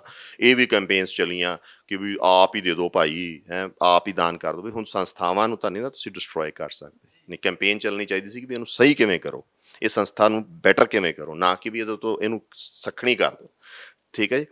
ਫਿਰ ਤੁਹਾਡੇ ਜਥੇਬੰਦੀਆਂ ਨੂੰ ਸਾਰੀਆਂ ਨੂੰ ਇਸ ਤਰ੍ਹਾਂ ਟਾਰਗੇਟ ਕੀਤਾ ਜਾਂਦਾ, ਵਨ ਆਫਟਰ ਦੀ ਅਦਰ, ਮਤਲਬ ਚਾਹੇ ਹਰੇਕ ਦੇ ਉਲਟੇ ਇਲਜ਼ਾਮ ਜਾਂਦੇ। ਹੁਣ ਇਹ ਇੱਕ ਜਥੇਬੰਦੀ ਸੀ ਜਿਹਦਾ ਸਭ ਤੋਂ ਵੱਧ ਪ੍ਰੋਬਲਮ ਹੋ ਰਹੀ ਸੀ ਮੋਦੀ ਨੂੰ, ਸਭ ਤੋਂ ਵੱਧ ਇੰਡੀਅਨ ਸਟੇਟ ਨੂੰ ਦਿੱਕਤ ਹੋ ਰਹੀ ਸੀ ਬਾਹਰ ਬੈਠੇ, ਜਿਹੜੀ ਇਹਨੂੰ ਦਬਾਉਣਾ ਔਖਾ ਸੀ ਕਿਉਂਕਿ ਉਹ ਤੁਹਾਡੇ ਐਂਬਿਟ 'ਚ ਨਹੀਂ ਆ ਰਹੀ ਸੀ, ਤੁਹਾਡੇ ਰੂਲਸ ਦੇ, ਉਹ ਬਾਹਰ ਬੈਠੇ ਸੀ, ਉਹ ਤੁਹਾਡੇ ਕਾਨੂੰਨ ਦੇ ਦਾਇਰੇ 'ਚ ਨਹੀਂ ਆ ਰਹੇ ਸੀ, ਤਾਂ ਉਹਨੂੰ ਸ਼ੱਕੀ ਕਰ ਦਿਓ। ਇਹ ਸ਼ੱਕੀ ਕਰਨ ਦਾ ਜਿਹੜਾ ਪ੍ਰੋਸੈਸ ਹੈ ਕਿਉਂ ਕੀਤਾ ਜਾਂਦਾ ਸਮਝੋ ਜੀ। ਆਪਾਂ ਨੂੰ ਉਹਨਾਂ ਨੇ ਇੱਕ ਨੋਰਮਲ ਸੀਗਾ ਜਿਹਦੇ 'ਚ ਸਿੱਖ ਆਪਦੇ ਆਪ ਨੂੰ ਇੱਕ, ਜਿਹਨੂੰ ਆਪਾਂ ਸਟੇਟ ਕਹਿੰਦੇ ਵੀ ਇੱਕ ਨੋਰਮਲ ਨੈਰੇਟਿਵ ਸੀਗਾ, ਉਹ ਨੋਰਮਲ ਨੈਰੇਟਿਵ ਨੂੰ ਉਹਨਾਂ ਨੇ ਇੱਕ ਆਪਾਂ ਨੂੰ ਟਰੋਮਾ ਦਿੱਤਾ, ਝਟਕਾ ਦਿੱਤਾ, ਮਾਰਿਆ ਆਪਾਂ ਨੂੰ, ਲਤਾੜਿਆ ਬੜੇ ਚਿਰ, ਤੇ ਉਹ ਨਿਊ ਨੋਰਮਲ ਉਹਨਾਂ ਨੇ ਸੈੱਟ ਕਰਨਾ ਸੀਗਾ। ਉਸ ਤੋਂ ਬਾਅਦ ਉਹ ਨਿਊ ਨੋਰਮਲ ਦੇ ਵਿੱਚ ਕੀ ਆ ਕਿ ਕਨਫਿਊਜ਼ਨ ਕ੍ਰੀਏਟ ਕਰ ਦਿਓ ਕਮਿਊਨਿਟੀ ਦੇ ਵਿੱਚ, ਕਮਿਊਨਿਟੀ ਇੰਨੀ ਕਨਫਿਊਜ਼ ਹੋ ਜਾਏ ਕਿ ਵੀ ਤੁਹਾਨੂੰ ਮੇਰੇ ਤੇ ਭਰੋਸਾ ਨਾ ਹੋਵੇ, ਮੈਨੂੰ ਤੁਹਾਡੇ ਤੇ ਭਰੋਸਾ ਨਾ ਹੋਵੇ, ਕਿ ਵੀ ਮੈਂ ਮਨਦੀਪ ਕੋਲੇ ਕੋਈ ਗੱਲ ਕਰੂੰਗਾ ਯਾਰ ਸਟੇਟ ਦਾ ਤਾਂ ਨਹੀਂ। ਹਰੇਕ ਬੰਦੇ ਨੂੰ ਏਜੰਸੀਆਂ, ਸਟੇਟ, ਕੌਨਸਪੀਰੇਸੀ, ਇਹ ਐਸਾ ਪਾਤਾ ਕਿ ਇਹਦੇ ਨਾਲ ਹੁਣ ਇਹਨਾਂ ਨੂੰ ਸਾਨੂੰ ਇਹ ਟੁਕੜੇ ਟੁਕੜੇ ਕਰਨਾ ਜਿਹੜਾ ਜਾਂ ਪੀਸਿਸ 'ਚ ਕਰਨਾ ਹੈ, ਵੀ ਅਸੀਂ ਇੱਕ ਧਾਗੇ 'ਚ ਨਾ ਪਰੋਏ ਜਾਈਏ, ਹੈ ਉਹ ਆਸਾਨ ਹੁੰਦਾ ਜਾਂਦਾ ਹੈ। ਅਤੇ ਸਟੇਟ ਦਾ ਕੰਮ ਹੀ ਇਹ ਹੁੰਦਾ ਕਿ ਨੇਸ਼ਨ ਸਟੇਟ ਨੇ ਸਾਨੂੰ ਐਟਮਾਈਜ਼ ਕਰਨਾ ਹੁੰਦਾ, ਮਤਲਬ ਕੱਲਾ ਕੱਲਾ ਕਰਨਾ ਹੁੰਦਾ, ਉਹਨੂੰ ਮੈਨੂਪੂਲੇਟਡ ਸੀ ਰਿਐਲਿਟੀ। ਇੱਥੇ ਇੱਕ ਸਵਾਲ ਆ ਜਾਂਦਾ ਹੈ, ਤੁਸੀਂ ਸਭ ਤੋਂ ਪਹਿਲਾਂ ਆਖਿਆ ਸੀ ਕਿ ਉਹ ਜਿਹੜੀ ਸੰਸਥਾ ਆ ਉਹ ਅਮਰੀਕੀ ਕਾਨੂੰਨਾਂ ਦੇ ਹਿਸਾਬ ਨਾਲ ਚੱਲਦੀ ਹੈ, ਕਿ ਜੋ ਅਮਰੀਕੇ ਦੀ ਕਾਨੂੰਨ ਨੇ ਕਿ ਕਿਸੇ ਦੇਸ਼ ਨੂੰ ਵੰਡਣ ਦੀ ਨੀਤੀ ਉੱਤੇ ਅਸੀਂ ਕੰਮ ਨਹੀਂ ਕਰਨਾ। ਤੁਸੀਂ ਅਜਿਹੀ ਗੱਲ ਜਿਹੜੀ ਕਾਂਗਰਸ ਹੈ ਅਮਰੀਕਾ ਦੀ ਉਹਦੇ ਵਿੱਚ ਨਹੀਂ ਰੱਖ ਸਕਦੇ, ਪਰ ਫਿਰ ਭਾਰਤੀ ਸਰਕਾਰ ਨੂੰ ਉਸ ਤੋਂ ਦਿੱਕਤ ਕੀ ਹੋ ਸਕਦੀ ਹੈ ਜਦੋਂ ਉਹ ਸੰਸਥਾ ਭਾਰਤ ਉੱਤੇ ਕੋਈ ਹਮਲਾ ਨਹੀਂ ਕਰ ਸਕਦੀ, ਕਾਂਗਰਸ ਦੇ ਵਿੱਚ ਅਜਿਹੀ ਕੋਈ ਗੱਲ ਨਹੀਂ ਰੱਖ ਸਕਦੀ, ਫਿਰ ਨਰਿੰਦਰ ਮੋਦੀ ਸਰਕਾਰ ਨੂੰ ਕੀ ਦਿੱਕਤ ਹੋ ਸਕਦੀ ਉਸ ਤੋਂ? ਸਰਕਾਰ ਨੂੰ ਬਹੁਤ ਦਿੱਕਤ ਹੋ ਸਕਦੀ ਹੈ ਜੀ। ਉਹ ਤੁਹਾਡੀ ਉਹ ਸੈਪਰੇਟਿਜ਼ਮ ਦੀ ਗੱਲ ਨੂੰ ਨਹੀਂ ਕਰ ਸਕਦੇ, ਪਰ ਉਸ ਤੁਹਾਡੀ ਸੈਲਫ ਡਿਟਰਮੀਨੇਸ਼ਨ ਦੀ ਗੱਲ ਨੂੰ ਕਰਦੇ। ਆਮੀ ਬਹਿਰਾ ਆਪ ਸਟੇਟਮੈਂਟ ਦਿੰਦਾ ਕਿ ਜੇ ਭਾਰਤ ਸਰਕਾਰ ਇਸੇ ਤਰੀਕੇ ਨੇ, ਕਿਤਾਬ 'ਚ ਆਪ ਲਿਖਦਾ ਨਾਲੇ, ਕਿ ਜੇ ਭਾਰਤ ਸਰਕਾਰ ਇਸੇ ਤਰੀਕੇ ਨਾਲ ਮਾਈਨੋਰਿਟੀਜ਼ ਦਾ ਘਾਣ ਕਰਦੀ ਰਹੂਗੀ ਤੇ ਅਸੀਂ ਕਿਸੇ ਤਰੀਕੇ ਨਾਲ ਵੀ ਇੰਡੀਅਨ ਕਾਕਸ ਦੇ ਵਿੱਚ ਰਹਿ ਕੇ ਭਾਰਤ ਸਰਕਾਰ ਦਾ ਕੰਮ ਨਹੀਂ ਕਰ ਸਕਦੇ, ਜਾਂ ਭਾਰਤ ਸਰਕਾਰ ਦੇ ਜਿਹੜੇ ਕੌਮਾਂਤਰੀ ਪੱਧਰ ਤੇ ਮਦਦ ਨਹੀਂ ਕਰ ਸਕਦੇ, ਠੀਕ ਹੈ। ਇਹਦਾ ਮਤਲਬ ਜਦੋਂ ਤੁਸੀਂ ਇੱਕ ਮਾਈਨੋਰਿਟੀਜ਼ ਨੂੰ ਐ ਕ੍ਰਸ਼ ਕਰੋਗੇ, ਜਦੋਂ ਉਹਨਾਂ ਦੀਆਂ ਰਾਈਟਸ ਨੂੰ ਖੋਓਗੇ, ਤਾਂ ਜਿਹੜਾ ਉਹ ਕਾਕਸ ਹੈਗਾ ਉਹ ਤੁਹਾਡੇ ਹੋਰ ਜਿਹੜੇ ਤੁਹਾਡੇ, ਵੇਖੋ ਇਕੱਲਾ ਮੋਦੀ ਸਰਕਾਰ ਨੇ ਇੱਕ ਚੀਜ਼ ਤਾਂ ਨਹੀਂ ਨਾ ਵੇਖਣੀ ਹੁੰਦੀ, ਉੱਥੇ ਉਹਨੂੰ ਬੜੇ ਮਸਲੇ ਆ ਅਮਰੀਕਾ ਦੇ ਵਿੱਚ, ਠੀਕ ਆ। ਉਹ ਮਸਲਿਆਂ 'ਚੋਂ ਜਿਵੇਂ ਹੋ ਸਕਦਾ ਹੈ ਕੋਈ ਆਰਮਸ ਡੀਲਸ ਕਰਾਉਣੀਆਂ ਹੋਣ, ਕੋਈ ਟ੍ਰੇਡ ਡੀਲਸ ਕਰਾਉਣੀਆਂ ਹੋਣ, ਕੋਈ ਮਾਹੌਲ ਸਿਰਜਣਾ ਹੋਵੇ ਕਿਸੇ ਨਾਲ ਦੇ ਗੁਆਂਢੀ ਮੁਲਕਾਂ ਦੇ ਅਗੇਂਸਟ, ਤਾਂ ਉਹ ਸਾਰਾ ਕੁਝ ਰੁਕਣ ਲੱਗ ਜਾਂਦਾ ਹੈ। ਤਾਂ ਇਹ ਜਿਹੜਾ ਕੌਕਸ ਆ ਇਹ ਉਸ ਤਰੀਕੇ ਦੇ ਦਬਾਅ ਪਾਉਣ ਲੱਗ ਜਾਂਦਾ ਹੈ, ਮਾਈਨੋਰਿਟੀ ਰਾਈਟਸ ਦੀ ਉਹ ਗੱਲ ਕਰਦਾ ਹੈ, ਸੈਲਫ ਡਿਟਰਮੀਨੇਸ਼ਨ ਦੀ, ਕਿਉਂਕਿ ਬਹੁਤ ਕਨਫਿਊਜ਼ਡ ਇੱਕ ਸਬਜੈਕਟ ਆ, ਤਾਂ ਉਸ ਜਿੰਨਾ ਕੁ ਹੱਦ 'ਚ ਉਹ ਗੱਲ ਕਰ ਸਕਦਾ ਉਹ ਗੱਲ ਕਰਦੇ ਆ, ਠੀਕ ਹੈ ਜੀ। ਤਾਂ ਇਸ ਤਰੀਕੇ ਦੀਆਂ ਗੱਲਾਂ ਉਹ ਕਰਕੇ ਉਹ ਦਬਾਅ ਪਾ ਸਕਦੇ ਆ ਕਿ ਵੀ ਇੱਥੇ ਬਈ ਭਾਰਤ, ਜਿਵੇਂ ਸਪੋਜ਼ ਕੱਲ ਨੂੰ ਭਾਰਤ ਨੇ ਸਮੌਲ ਆਰਮਸ ਖਰੀਦਣੇ ਆ, ਠੀਕ ਹੈ ਜੀ, ਭਾਰਤ ਇਹ ਕਹਿ ਰਹੇ ਸਾਨੂੰ ਸਮੌਲ ਆਰਮਸ ਚਾਹੀਦੇ ਆ ਜੀ, ਅਸੀਂ ਪਾਕਿਸਤਾਨ ਦੇ ਉਲਟ ਲੜਨਾ ਹੈ, ਜਾਂ ਪਾਕਿਸਤਾਨ ਦੀ ਇਨਸਰਜੈਂਸੀ ਦੇ ਉਲਟ, ਸੌਰੀ ਇੰਡੀਆ ਦੇ ਵਿੱਚ ਜਿਹੜੇ ਪਾਕਿਸਤਾਨ ਆਪਦੀ ਕਾਊਂਟਰ ਇਨਸਰਜੈਂਸੀ ਕਰਦਾ ਹੈ ਜਾਂ ਟੈਰਰਿਜ਼ਮ ਫੈਲਾਉਂਦਾ ਉਹਦੇ ਉਲਟ ਲੜਨਾ ਹੈ। ਪਰ ਕੌਕਸ ਵਾਲੇ ਇਹ ਸਵਾਲ ਉਠਾ ਸਕਦੇ ਆ ਕਿ ਜੇ ਤਾਂ ਮਾਈਨੋਰਿਟੀਜ਼ ਦਾ ਘਾਣ ਕਰਦੇ ਆ, ਇਹ ਹਥਿਆਰ ਉੱਥੇ ਵਰਤੇ ਜਾਣਗੇ। ਤਾਂ ਇਹ ਰੁਕਾਵਟਾਂ ਤੋਂ ਸਰਕਾਰ ਬਹੁਤ ਡਰਦੀ ਹੁੰਦੀ ਹੈ ਸਟੇਟ, ਤਾਂ ਇਹ ਇੱਕ ਇੱਕ ਡੀਲ ਵਾਸਤੇ ਉਹਨਾਂ ਨੂੰ ਹੋਰ ਜੋੜ ਲਾਉਣਾ ਪੈ ਜਾਊਗਾ, ਠੀਕ ਹੈ ਨਾ। ਇਹ ਆਪਾਂ ਕਹਿ ਸਕਦੇ ਹਾਂ ਕਿ ਉਹ ਵੱਡੀ ਉਹ ਚੀਜ਼ ਨਹੀਂ ਕਰ ਸਕਦੇ ਬਿਕੋਜ਼ ਉੱਥੋਂ ਦਾ ਹਜ਼ਾਰ ਹੈ। ਪਰ ਇਹ ਕਹਿਣਾ ਕਿ ਵੀ ਮੈਂ ਸਪੋਜ਼ ਅਜੇਪਾਲ ਸਿੰਘ ਵੀ ਮਨਦੀਪ ਨਾਲ ਇੱਥੋਂ ਦਿੱਲੀ ਨਹੀਂ ਪਹੁੰਚ ਸਕਦਾ, ਪਰ ਉਹ ਕਹਿੰਦਾ ਭਾਈ ਮਨਦੀਪ ਮੈਂ ਤੈਨੂੰ ਯਾਰ ਕਰਨਾਲ ਤੱਕ ਤਾਂ ਛੱਡ ਦਿੰਦਾ, ਤਾਂ ਵੀ ਉਹਨੂੰ ਨਿੰਦ ਤਾਂ ਨਹੀਂ ਨਾ ਸਕਦੇ ਵੀ ਇਹਨੇ ਦਿੱਲੀ ਨਹੀਂ ਛੱਡਿਆ। ਉਹ ਤਾਂ ਇਹ ਕਹੋਗੇ ਕਿ ਹਾਂ ਯਾਰ ਚੱਲ ਚੰਗਾ ਕਰਨਾਲ ਤੱਕ ਤਾਂ ਪਹੁੰਚਾਇਆ। ਉਦੋਂ ਗਾਂ ਦੀ ਲੜਾਈ ਤੁਸੀਂ ਲੜ ਲਓ। ਕਿਸੇ ਨੇ ਵੇਖੋ ਸਿੱਖ ਇਨਫੋਰਮੇਸ਼ਨ ਸੈਂਟਰ ਵਾਲਿਆਂ ਨੂੰ, ਕਿਸੇ ਨੇ ਪੀਟਰ ਨੂੰ, ਕਿਸੇ ਨੇ ਹੋਰ ਇਹਦੇ ਜਿਹੇ ਬੰਦੇ ਵਿੱਚ 2-3 ਹੈਗੇ ਜਿਹੜੇ ਕਹਿੰਦੇ ਆ ਜੀ ਸਿੱਖ ਕੌਕਸ ਨਹੀਂ ਇਹ ਕਰ ਰਿਹਾ। ਕੋਈ ਗੱਲ ਨਹੀਂ, ਕੋਈ ਦਿੱਕਤ ਨਹੀਂ, ਇਹੀ ਤੁਸੀਂ ਕੋਈ ਖਾਲਸਾ ਕੌਕਸ ਬਣਾ ਲਓ, ਕੋਈ ਹੋਰ ਬਣਾ ਲਓ, ਕੋਈ ਉਹਦੇ 'ਤੇ ਰੁਕਾਵਟ ਨਹੀਂ। ਅਮਰੀਕਨ ਕੌਨਸਟੀਟਿਊਸ਼ਨ ਕੋਈ ਨਹੀਂ ਰੋਕਦਾ, ਉਹ ਭਾਵੇਂ 10 ਕੌਕਸ ਹੋਰ ਬਣਾ ਲਓ ਉੱਥੇ ਸਿੱਖਾਂ ਦੇ ਇੰਟਰਸਟਸ ਵਾਲੇ, ਉਹਨਾਂ ਨੂੰ ਬਣਾਓ, ਤੁਸੀਂ ਅੱਗੇ ਲੱਗੋ, ਕਿਸੇ ਨੇ ਤੁਹਾਡੀ ਬਾਂਹ ਨਹੀਂ ਫੜ ਲੈਣੀ। ਇਹ ਕਿਹੜਾ ਕੋਈ CM ਦਾ ਆਫਿਸ ਦਾ ਪੰਜਾਬ ਦਾ ਜਾਂ ਡਿਪਟੀ ਕਮਿਸ਼ਨਰ ਦਾ ਚੇਅਰ ਹੈਗੀ ਹੈ ਜਿਹੜੀ 21 ਬੰਦਾ ਬਹਿ ਸਕਦਾ ਉਹਦੇ 'ਤੇ। ਤੁਸੀਂ ਐਫਰਟ ਕਰੋ, ਬਣਾਓ, ਆਵਾਜ਼ ਚੱਕੋ। ਸੋ ਇਹ ਗੱਲਾਂ ਗਲਤ ਆ ਕਰਨੀਆਂ। ਰਾਜਵਿੰਦਰ ਸਿੰਘ ਬੈਂਸ ਸਾਹਿਬ ਵੀ ਇਲਜ਼ਾਮ ਲਗਾਉਂਦੇ ਨੇ ਕਿ ਬਹੁਤ ਸਾਰੇ ਜਿਹੜੇ ਲੋਕ ਨੇ ਸਿੱਖ ਕੌਕਸ ਦੇ ਵਿੱਚ ਨੇ ਉਹੀ ਲੋਕ ਇੰਡੀਅਨ ਕੌਕਸ ਦੇ ਵਿੱਚ ਨੇ, ਤਾਂ ਉਹ ਤਾਲਮੇਲ ਫਿਰ ਕਿਵੇਂ ਬੈਠਦਾ ਹੋਊਗਾ ਕਿ ਇੱਕ ਤਾਂ ਕੌਕਸ ਹੈ ਜਿਹੜਾ ਸਟੇਟ ਦੇ ਵਿਰੋਧੀ ਹੈ, ਜਿਹੜਾ ਜਾਂ ਸਿੱਖਾਂ ਦੇ ਹੱਕਾਂ ਬਾਰੇ ਗੱਲ ਕਰਦਾ ਕਿ ਭਾਰਤ ਦੇ ਵਿੱਚ ਅਜਿਹਾ ਹੁੰਦਾ ਸਾਡੇ ਲੋਕਾਂ ਨਾਲ, ਦੂਆ ਉਹ ਕੌਕਸ ਜਿਹੜਾ ਭਾਰਤੀ ਸਟੇਟ ਪੱਖੀ ਇੰਡੀਅਨ ਕੌਕਸ ਆ, ਤਾਂ ਇੱਕ ਵਿਅਕਤੀ ਦੋਨੇ ਉਹਦਾ ਹਿੱਸਾ ਕਿਵੇਂ ਹੋ ਸਕਦਾ? ਦੇਖੋ ਜੀ, ਵੈਸੇ ਤਾਂ ਜੇ ਤਾਂ ਮੈਂ ਵੈਸਟਰਨ ਥਾਟ ਦੇ ਹਿਸਾਬ ਨਾਲ ਦੇਣਾ ਤਾਂ ਬਹੁਤ ਐਗਜ਼ਾਮਪਲਸ ਆ। ਆਰਮੀਨੀਅਨ ਕੌਕਸ ਦੇ ਵਿੱਚ ਵੀ ਟਰਕਿਸ਼ ਮੈਂਬਰਸ ਹੈਗੇ ਆ, ਠੀਕ ਹੈ ਜੀ। ਹੋਰ ਬੜੇ ਆ ਪਾਕਿਸਤਾਨੀ ਕੌਕਸ, ਇੰਡੀਅਨ ਕੌਕਸ ਦੇ ਵਿੱਚ ਉਹ ਬੰਦੇ ਵੀ ਜਿਹੜੇ ਪਾਕਿਸਤਾਨ ਦੇ ਕੌਕਸ 'ਚ ਹੈਗੇ ਆ, ਜਿਹੜੇ ਚੀਨ ਦੇ ਕੌਕਸ 'ਚ ਹੈਗੇ, ਜਿਹੜੇ ਐਨਮੀਜ਼ ਕਹਿੰਦੇ ਆ। ਪਰ ਜੇ ਮੈਂ ਬੈਂਸ ਸਾਹਿਬ ਨੂੰ ਸਵਾਲ ਦਾ ਜਵਾਬ ਦੇਣਾ ਤਾਂ ਸਿੱਧਾ ਹੀ ਇਹ ਕਹੂੰਗਾ ਕਿ ਬੈਂਸ ਸਾਹਿਬ ਮਿਸਲ ਕਾਲ ਪੜ੍ਹ ਲਓ। ਮੈਂ ਫਿਰ ਉਸ ਦਿਨ ਦੀਵਾਨ ਕੌੜਾ ਮੱਲ 'ਤੇ ਆਉਣਾ ਕਿ ਜੇ ਦੀਵਾਨ ਕੌੜਾ ਮੱਲ ਮੀਰ ਮਨੂ ਦਾ ਬਿਲਕੁਲ ਸੱਜੀ ਬਾਂਹ ਹੋ ਕੇ ਵੀ ਸਿੱਖ ਪੱਖੀ ਗੱਲ ਕਰ ਸਕਦਾ ਸੀ, ਸਿੱਖ ਉਹਦੇ 'ਚ ਮੈਂ ਤਾਂ ਹੀ ਕਹਿੰਦਾ ਨਾ ਤੁਹਾਨੂੰ ਵੀ ਇਹ ਲੋਕ ਇਤਿਹਾਸ ਨਹੀਂ ਸਾਡਾ ਪੜ੍ਹਦੇ। ਉਹਦੇ 'ਚ ਬਹੁਤ ਸੋਹਣਾ ਜੱਸਾ ਸਿੰਘ ਆਹਲੂਵਾਲੀਆ ਨੇ ਜਵਾਬ ਦਿੱਤੇ ਕਿ ਸਾਨੂੰ ਕੌੜੇ ਮੱਲ ਦੀ ਕਿਉਂ ਮਦਦ ਕਰਨੀ ਦੀ ਲੋੜ ਆ, ਕਿਉਂ ਸਾਨੂੰ ਕੌੜਾ ਮੱਲ ਉੱਥੇ ਦਰਬਾਰ ਦੇ ਵਿੱਚ ਚਾਹੀਦਾ।